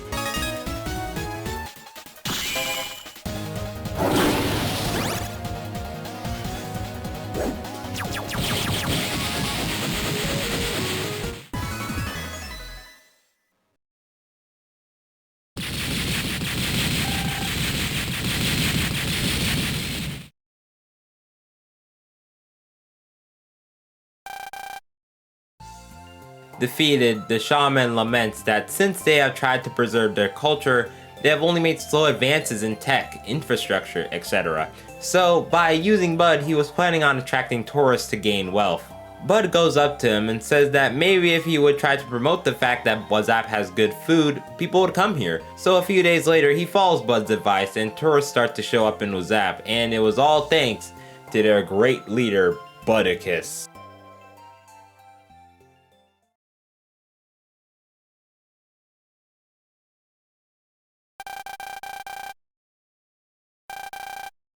We cut to Solo thinking about his past fights with Geo being in the first stage of grief, except he's not in grief at all. Hollow then appears and suggests that if he wants to defeat Megaman, he should use the indie proof. Solo outright declines, but as Hollow starts to talk that if he were to use it, he would rid all the link power within him. Why are they acting like link power is something you're born with? It is literally used to buy a loan on a house or something.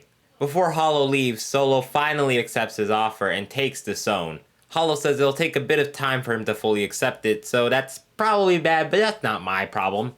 Until it is. Alright, today's mission is finding Popstar Girl, and Bud has called everyone over for very urgent info on maybe Sonia's whereabouts. Bud stayed up all night recording a news segment, like you know how you would record something on a VHS tape back in the day. The segment talks about an airplane going out of control and crashing near Loch Ness. The pilot, in the midst of being interviewed, mentioned that he swore he saw a pretty pink lady before he crashed. The gang deduced that it's probably Sonia, so Geo heads out to Loch Ness to question the pilot. He says he could prove that he saw the girl if he had the black video storage box, but it fell into the loch when the plane crashed, making Geo have to go look for the thing. But man, I'm kinda overwhelmed from all the searching lately. I need to relax. Perhaps I can take kung fu lessons from the locals. Maybe this Pacific boy can teach me how. And this is totally not me making this into a segue about...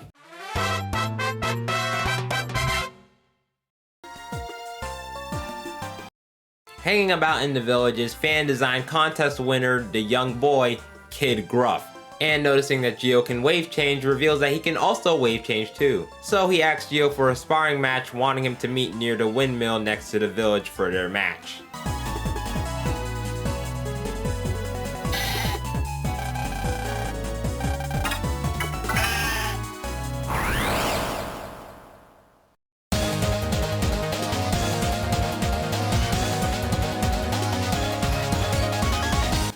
Kung Fu Kid is a pretty unique fight. Ram Kid will be darting around the field similar to other bosses we have faced in the past, and will be mainly trying to get close to attack, meaning a lot of dodging. He'll also try to do a flying kick straight or diagonally at you. The field is also littered with grass panels spread out, and after a while he will eat one of them to turn into Big Goat, which he's a bit slower and can't do his flying kick, but in exchange his damage is increased and gets super armor.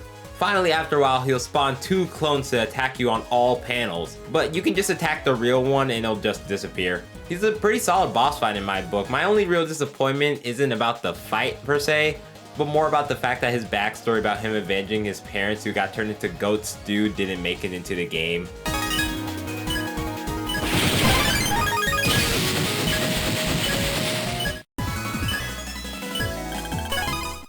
Now for the honorable mentions.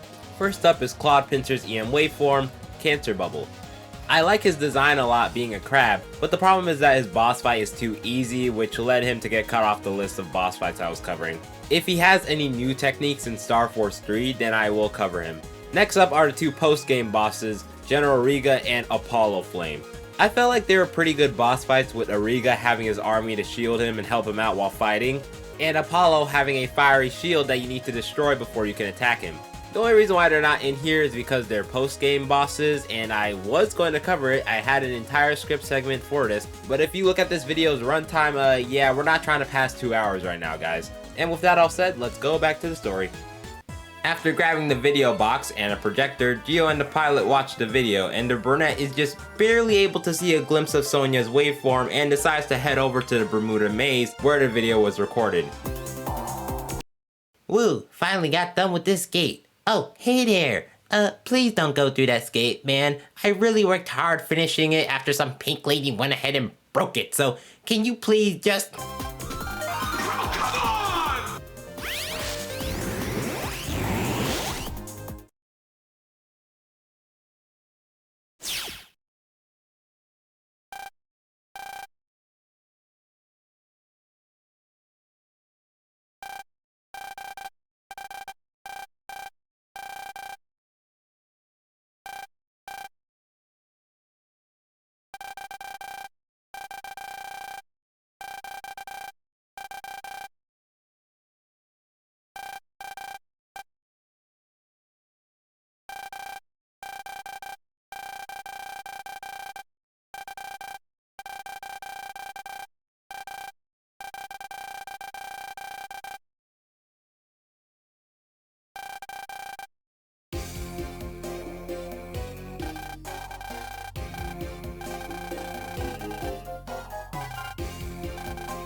Cutting back to everyone's favorite fresh antagonist, they are using Sonia somehow in order to find out where Mu is sealed, as they are supposedly trying to find it for some villainy reason, I imagine.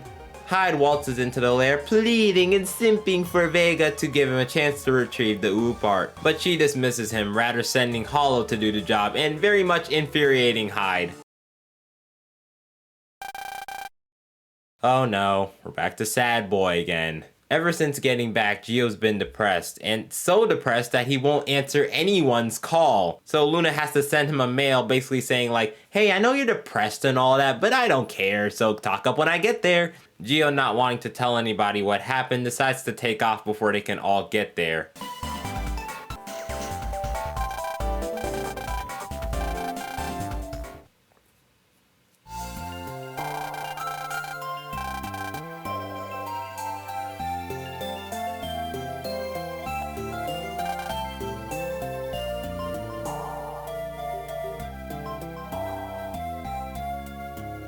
Hey Gio, I know you're pretty bummed out emotionally right now, but staring at a sign while waiting to the night is probably not good for your curfew. Well, it seems like he won't be moping about his girl for too long as a lightning bolt hits a tower nearby, revealing Hollow, before summoning Meridian warriors to attack the nearby people unless Megaman shows up to save them. Gio doesn't want to fight, but Omegasis is having none of it this time around and tells him to get to it. After taking them all out, Gio is finally confronted by Hollow, Lady Vega's loyal servant. He's gonna fight Gio, but says he's given his word not to permanently harm him. Before they have the chance to clash, Solo, now 100% edgified and awakened, immediately transforms and holy, look at that mugshot, he is aura farming, best mugshot, 10 out of 10, absolute cinema. Gio tries to attack Solo, but is knocked back due to the indie proof in him, making a barrier that simply makes him untouchable to anybody. But that doesn't stop Gio from trying to take him down.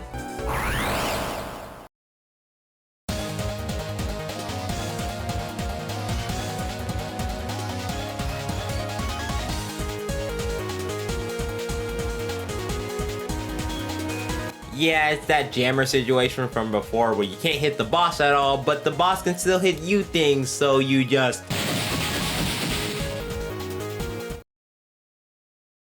Before Rogue can finish off our hero, he is whisked away by some unknown person. Gio wakes up a while later in Echo Ridge with Harpnote next to him, revealing that she saved him, and also a very big shocker by many of us, and me too, I know. Sonia is working for the bad guys? Gio desperately tries to reason with her, but she teleports out and hey, mind sharing that ability with us? I could very well much use that to skip the skywave. So an even more depressed Gio makes his way back home and also has to face his very angry mother. Project Armstrong, EULA. Fine print. Should've read it. In the meantime, we are then shown of Sonia and Hollow talking about a deal they made that if Megaman gives them the OOPArt, then they'll leave him alone. But since he hasn't given it to them, they are not stopping. He also knows that she saved him when he fought against Rogue and warns her not to try anything else or he'll kill her is what I'm assuming based on this line, and vanishes, leaving a not very happy harp note. Cutting back to Gio in his lucid dreams about evil Sonia, wakes up and instantly tries to leave again, but gets jumped by Bud and Zack, forced to walk over to Luna and explain the whole thing to them.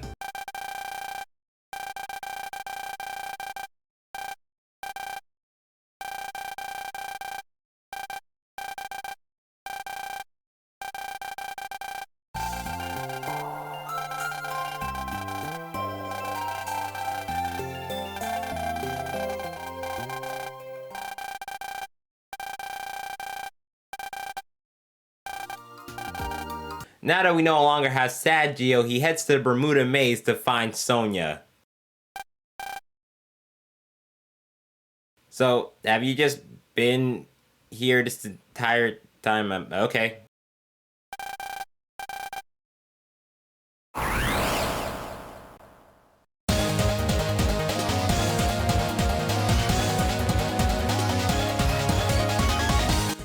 Well, I think that Harp Note is still an alright boss at this point on in the game. like having 1400 HP and machine gun string messing me up all the time. But at this point, apparently having a demon stone in your body against her is like having a hydrogen bomb versus a coughing baby. I did try this without the Tribon ability equipped on my second run on 3DS, and it definitely makes her a bit more challenging. Oh yeah, and her slight change this time around is that whenever she does Pulse Song, she can now affect you with the regular Disneyness, but now with a paralysis effect and blind effect. But yeah, other than that, pretty good fight still. Also, Geo be like, I trust you, Sonia. Also, Geo.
Oh, so that's why they needed her for something. Apparently she has something needed for the maze.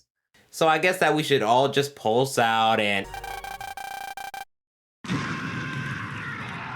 We were so close! Yes, if my powers are needed for the villain's super secret plan, then maybe I shouldn't waltz into their super obvious trap. You know what? I've already complained enough about people's thinking ability, but let's just get on with the dungeon. Because did you really think we're gonna end the chapter off here? Oh, and remember this line she says right here later on. Trust me, it's a surprise tool that will help us later.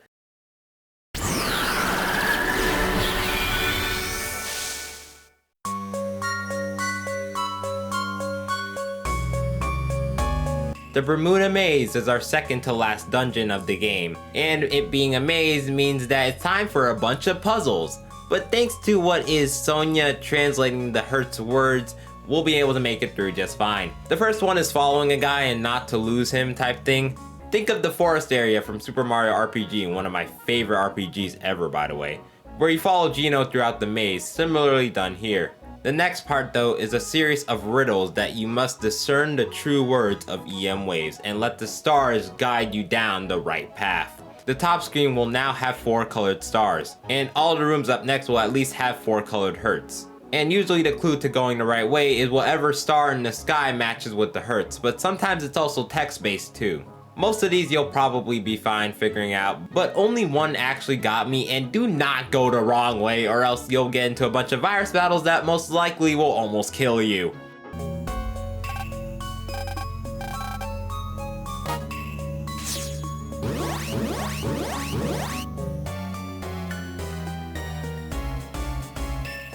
Once going through all the riddles, Geo and Sonia find themselves at the center of the maze, and surprise, Hollow follow them, revealing that what's below them is the continent of Mu, and the key to unearthing it is the OOPArt, which they need Megaman for.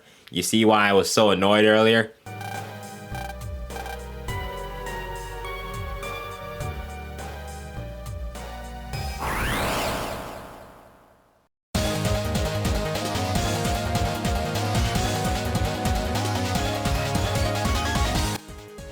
Hey, yeah, remember that line? Well, it's about to age poorly. The way better lookalike of MagicMan.exe, Hollow, is very intimidating at first.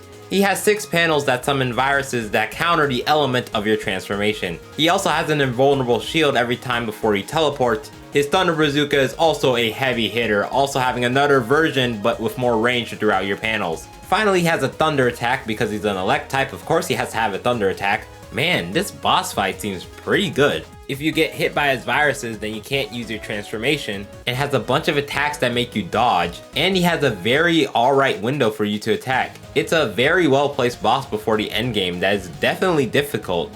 Until you bring in panels. Specifically, panels that affect the other side of the field. You can probably see where this is going. If you have something like, oh, I don't know, Paralysis Stage, or even just Queen Ophicua, you can basically override his virus panels, and that's all you need to make this boss fight now a complete cakewalk. You can just turn on easy mode with the press of a button, so literally feel free to rock empty shit.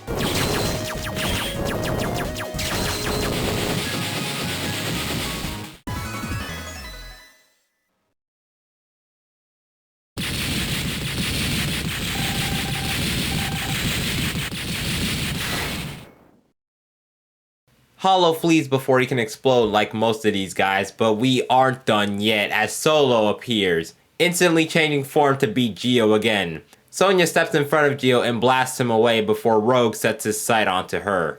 When Geo arrives back, he's met with a beat up and unconscious Sonia on the ground, with Rogue going on about how none of them can do anything by themselves, and then questions why Geo is so angry just about her, in which Geo responds how Geo would, only solidifies Solo's metaphorically unending list of reasons why he hates him, prompting Geo to then question why he hates him so much, and the last Meridian finally trauma dumps of his past. Being the last Meridian and in a time he's not supposed to be in, many people saw Solo as a freak wanting to do nothing with him. Then they started to jump him in groups and just leaving him beat up on the ground every time. But every time he ran into them individually, they were all cowards that could do nothing against him, showcasing how weak they were without a team, and is the main reason why he hates Link Power. And seeing that Geo is everything that stands for Link Power, he feels like he has to get rid of him. So, there's more to you than just looking like me. What are you, anyway? What you see is what you get. Just a guy that loves adventure. I'm Sonic the Hedgehog. I see. But you know, I can't let you live. Your adventuring days are coming to an end.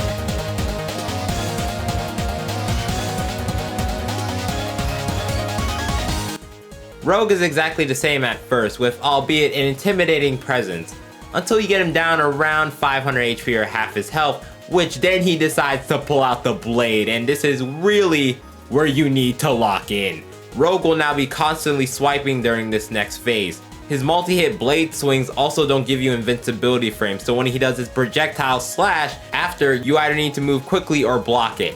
Finally, his last move, Rogue Break, is the one that you need to guard, and while I didn't get hit by it, I can imagine it would probably do a goofy chunk to your HP. Also, he has like a shield or something, I don't know.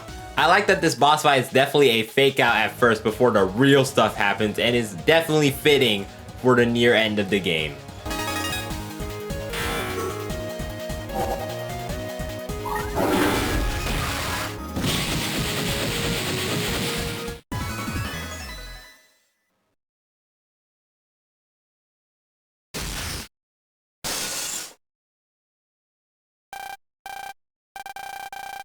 Solo is defeated and passes out, with Geo shortly after due to exhaustion from the battle. So that everyone's not favorite character, Hyde, can try to do something in this kid's game narrative for a story. Now that basically everyone is powerless to even oppose him, he easily takes the OOPArt before leaving. 3 days later, now that Vega has the OOPArt, she can finally bring about what she has been wanting to do for years, being the creation of the Neo-Mu Empire, or something like that.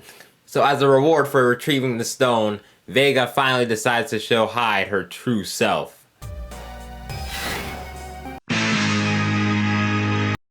I'm sorry guys, but I just had to do it, okay? It was right there. It was just too funny to not do it. We go over back to Geo, who has just awoken from his little coma state and sees Luna right next to his bed. And she explains that Sonia basically carried him all the way here before passing out and is now in the hospital. They call Bud only for him to urgently tell them to turn on the news. It turns out Miss Antagonist is making a live address on all the TV channels, basically saying, "Hey guys, get ready for me to take over the world," before ending the broadcast. Gio gets another call from Bud, who says Sonia wants to talk to him just to give him some encouraging words before she passes out again. So I guess it's off to the Bermuda Maze again. Take the shortcut there and it's Hyde, who immediately sends Gio to the Shadow Realm. He then has to fight 5 rounds of virus battles, so you can tell how much fun I was having during that time. After making it out, he lands not back in the maze, but Wilshire Hills, and it's too late to stop Moo's awakening. Vega decides to give the people a little appetizer before the main course. That's right, this is what you get! My super laser beam!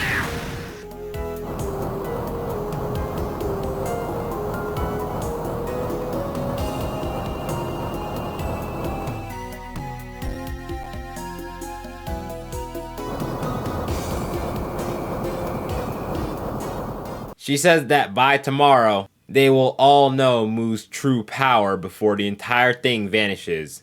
So Gio and Mega will have to wait till tomorrow to be able to reach Moo. So the two go home to get ready for that very next day.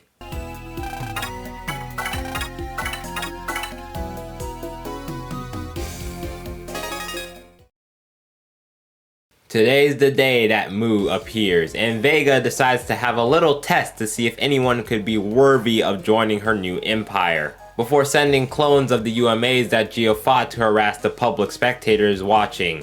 Gio puts a stop to them, but soon realizes something is very wrong with everyone. Seems that due to everyone now only thinking about themselves from wanting to join the empire, their link power is now gone to 0. While the clones keep on coming, Gio gets a call from Luna asking him to meet at her house. The school trio are staying there for now since everyone outside is being an asshole. Soon following is Sonia, who pieces together that the phenomenon happening could be the precursor to ruin that the guide was talking about at the museum. Everyone losing their link power, fighting each other, all seems to add up to the same event. Before Gio heads off, she says that Vega's only brother is Hollow. They all say their "please come back Gio" lines as he goes to stop Moo. Heading up the staircase leading to Moo, Hyde stops Gio, showcasing that he has new power to defeat Megaman. Wait a minute. It's just Dark Phantom again.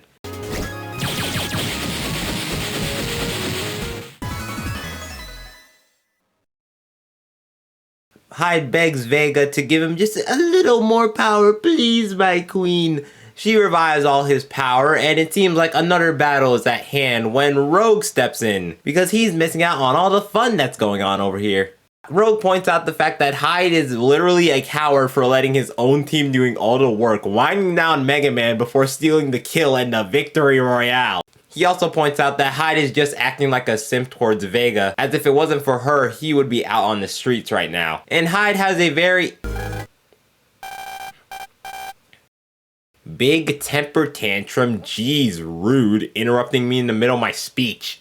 Hyde says that, yeah, sure, he didn't have all this power until he ran into Vega, which is why he'll continue to help her, which then Rogue calls him a parasite, but he doesn't care as they prepare to clash, with only one hit being enough to almost take Phantom down.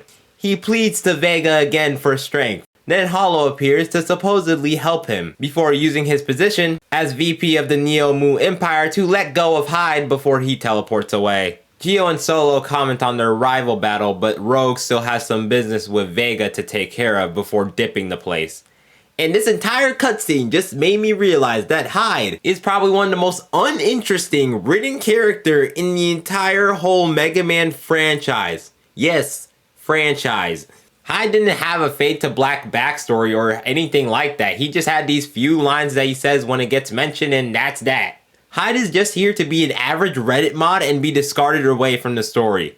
Like, literally discarded from it. Let's just get on with the final dungeon.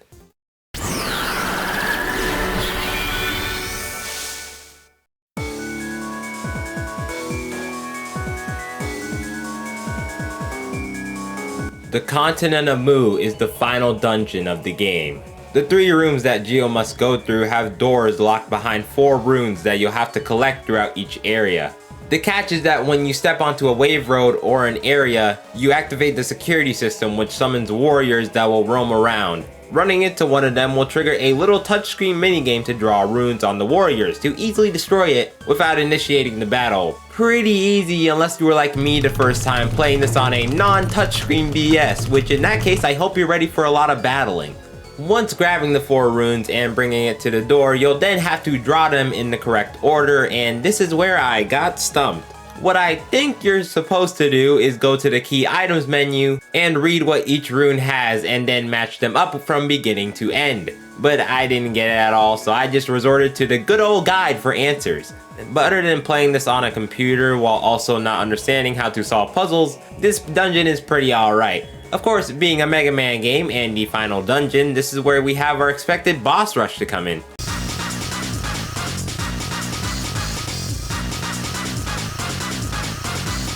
Continuing to blast past any opposition in their way, the blue bomber comes across multiple UMAs in cryostasis that were probably used by Vega to harass people.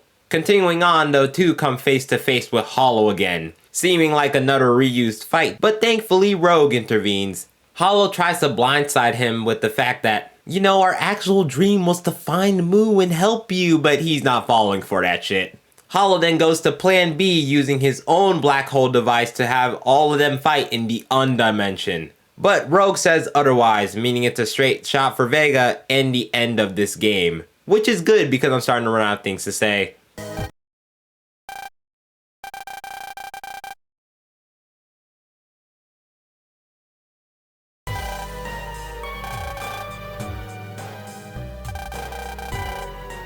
After welcoming Megaman for making it this far, Vega unveils her secret weapon, Laymu, this giant mountain that is the god of EM waves. Geo and Omegasis immediately call BS on that because since Mega's from another planet, so that would make no entire sense.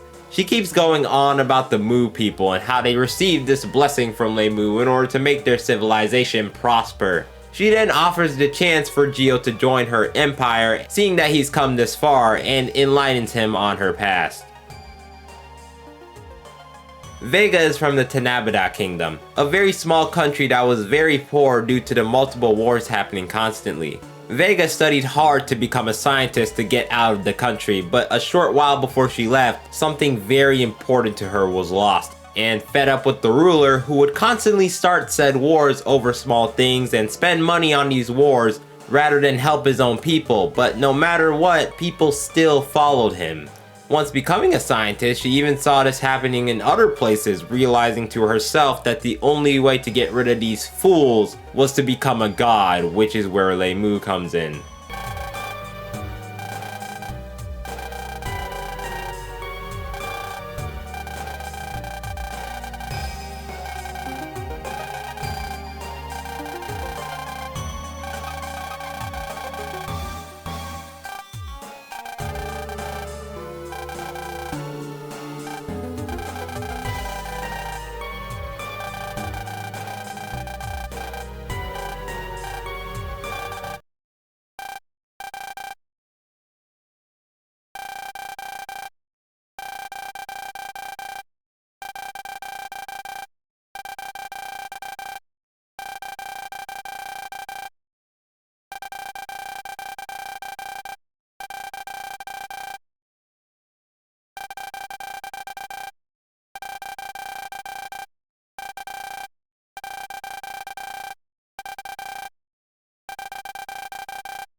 The god of EM ways, Laymu, is the final boss of this game.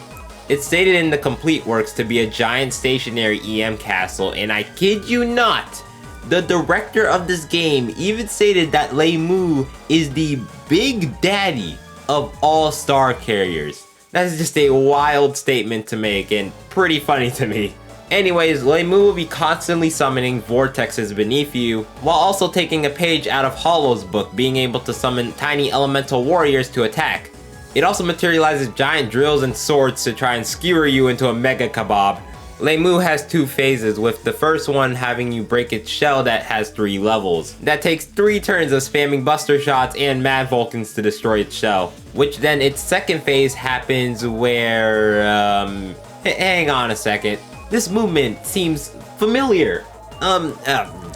Where is that Battle Network game? I have it somewhere. Yep, there it is.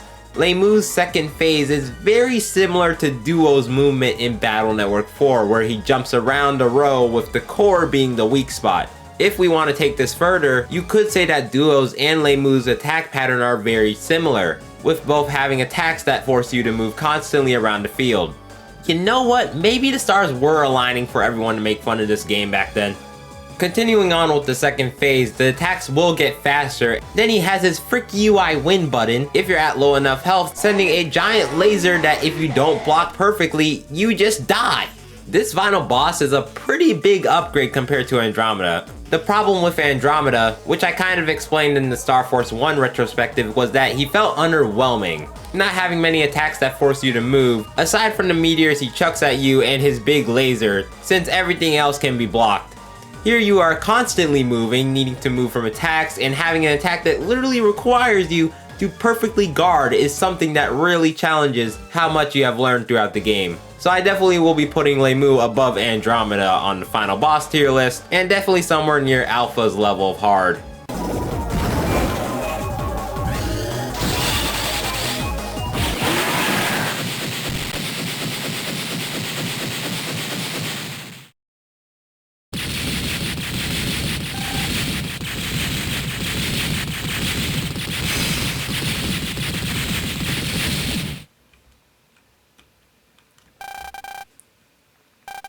With Laymu defeated, all seems to be well, but Vega has one more move up her sleeve, deciding that if she can't have what she wants, she might as well blow up the entire Earth, before commanding Laymu to drop Mu into the sea below, turning it into a giant bomb.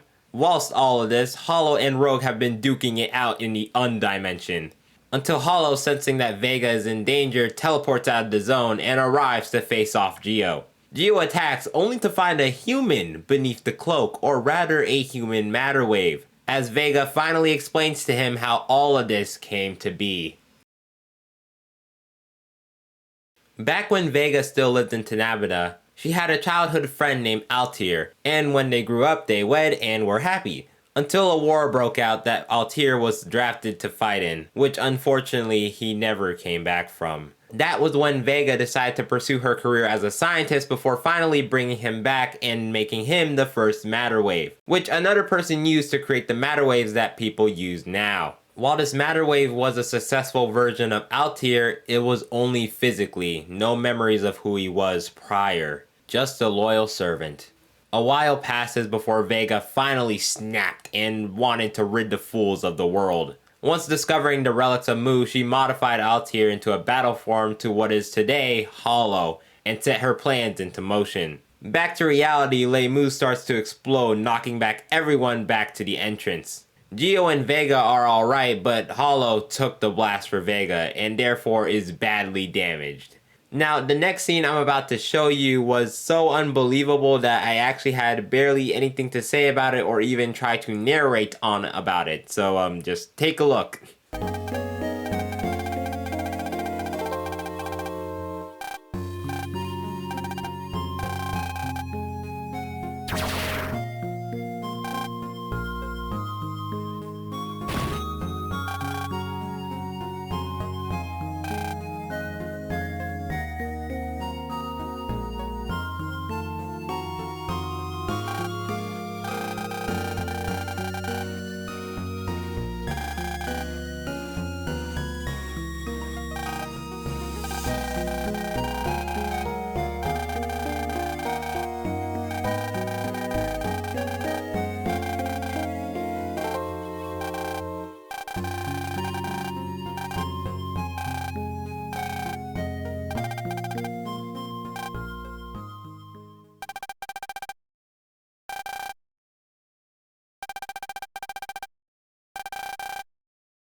So yeah, that just happened. Anyway, with no more obstacles in their way, Geo and Omegasis make their way over in order to put a stop to Laymu. Though no matter how hard he tries, he still can't destroy the EM god. All hope seems lost until he gets a call from his star carrier, revealing that all of his friends have called him and broadcasting all over the world so people can support him. And with that, Geo takes one final shot, putting an end to Laymu before passing out in exhaustion with Mu falling into the ocean. Geo wakes up back in Echo Ridge. Solo, standing next to him, reveals that he saved him from the fallen continent, but only because he was in his way trying to escape. And with that, Geo tries to talk with Solo, only for the white-haired edge boy to walk away, saying that they don't get each other and that this is where Geo belongs, not him, before leaving. With that, Geo's friends find him okay, and subsequently ending Megaman Star Force 2.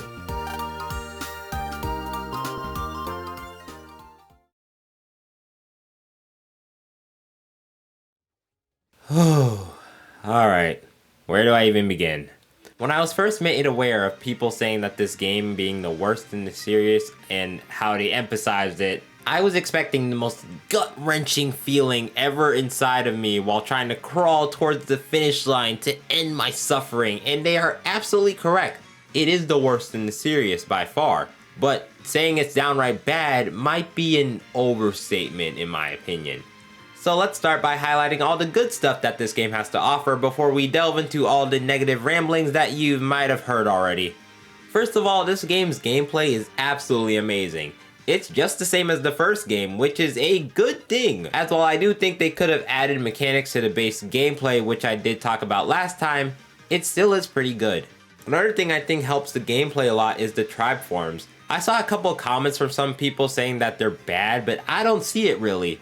If there is one thing that I can kind of understand is getting locked out of is Tribe King form, because you need to have another person who has a different version of the game you're playing. And while that is pretty unfair, I believe it's understandable as Tribe King is insanely busted and broken. So needing to have another person who plays the game is alright, as that way you can't just go ahead and cheese your way through the game. Tribe forms do shake things up, with each having its ability that it can do, besides being elemental, while also being able to transform into an entirely different tribe form that isn't your version, with the use of the Auto Brother system. So that way you don't feel like you're staring at the same thing constantly from time to time.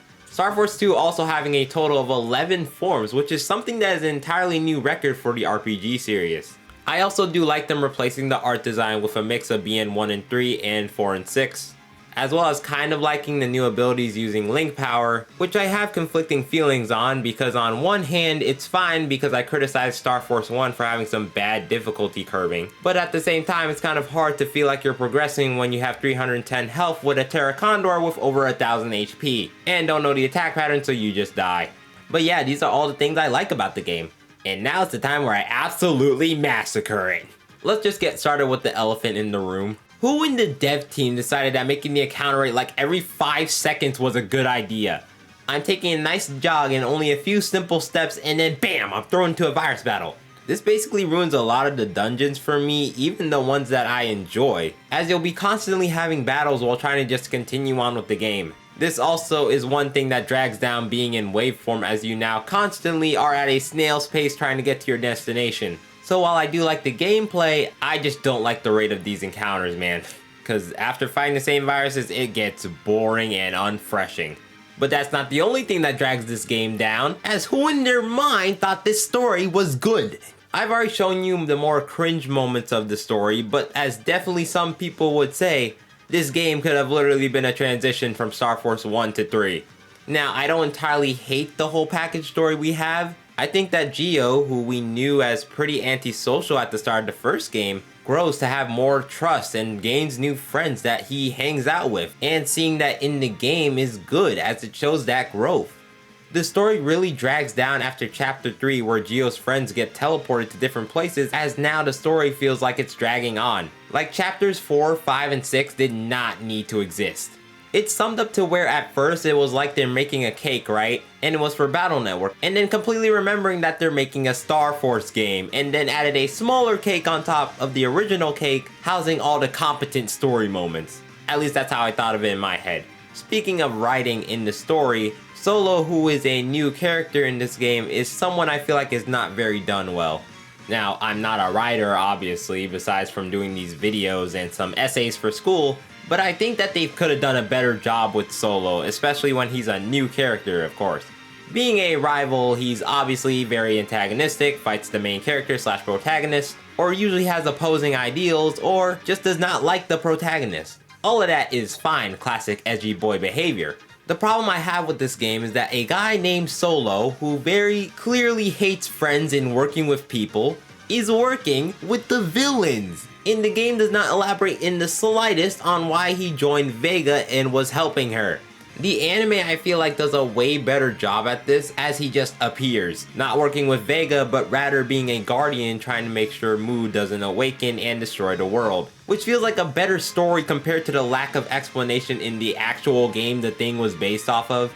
Even after all of that, I still like Solo. He's the aura farmer of this game, literally. So to sum it up, Star Force 2 is basically a roller coaster of some good things, but a lot of bad things that drag it down, and basically being the BN4 of the series. But even after just all of that, I still like this game, despite its shortcomings. I wouldn't say that this would be a game that I would replay every single day, but if you told me, hey, can you play Star Force 2 please? And I'd be like, sure, why the heck not, it'd be funny. But seriously, just go patch the game into the not quite DX version to save yourself from the hassle of virus encounters. So that's Megaman Star Force 2. Last on the list is 3, and from what I've heard universally is that this game is like the BN6 of the series, the best one. So all of you Star Force 3 glazers out there, yeah, you better be correct. Hi there, Sonic Blast 32X recording this specific part on March 10th, as I'll need to say something about this anyways. So, the Megaman Star Force Legacy Collection, which got announced when this video was being planned in the first place, and while working on the video, me and many of us did not know the release date. Well, apparently, now we do! So what's going to happen is that, since I was planning on covering the collection after it comes out, I'll do that, as well as when I play the collection, it will be my first time playing Star Force 3, which means the footage in that video will be based off of that, rather than being from my computer. But other than that, that's all I need to talk about for today. So please, make sure to like and subscribe, share with your fellow Mega Man fans, or just anyone, and with that all said, I shall see y'all next time. Oh, also, Legacy Collection in 2 weeks, be there or be square, baby!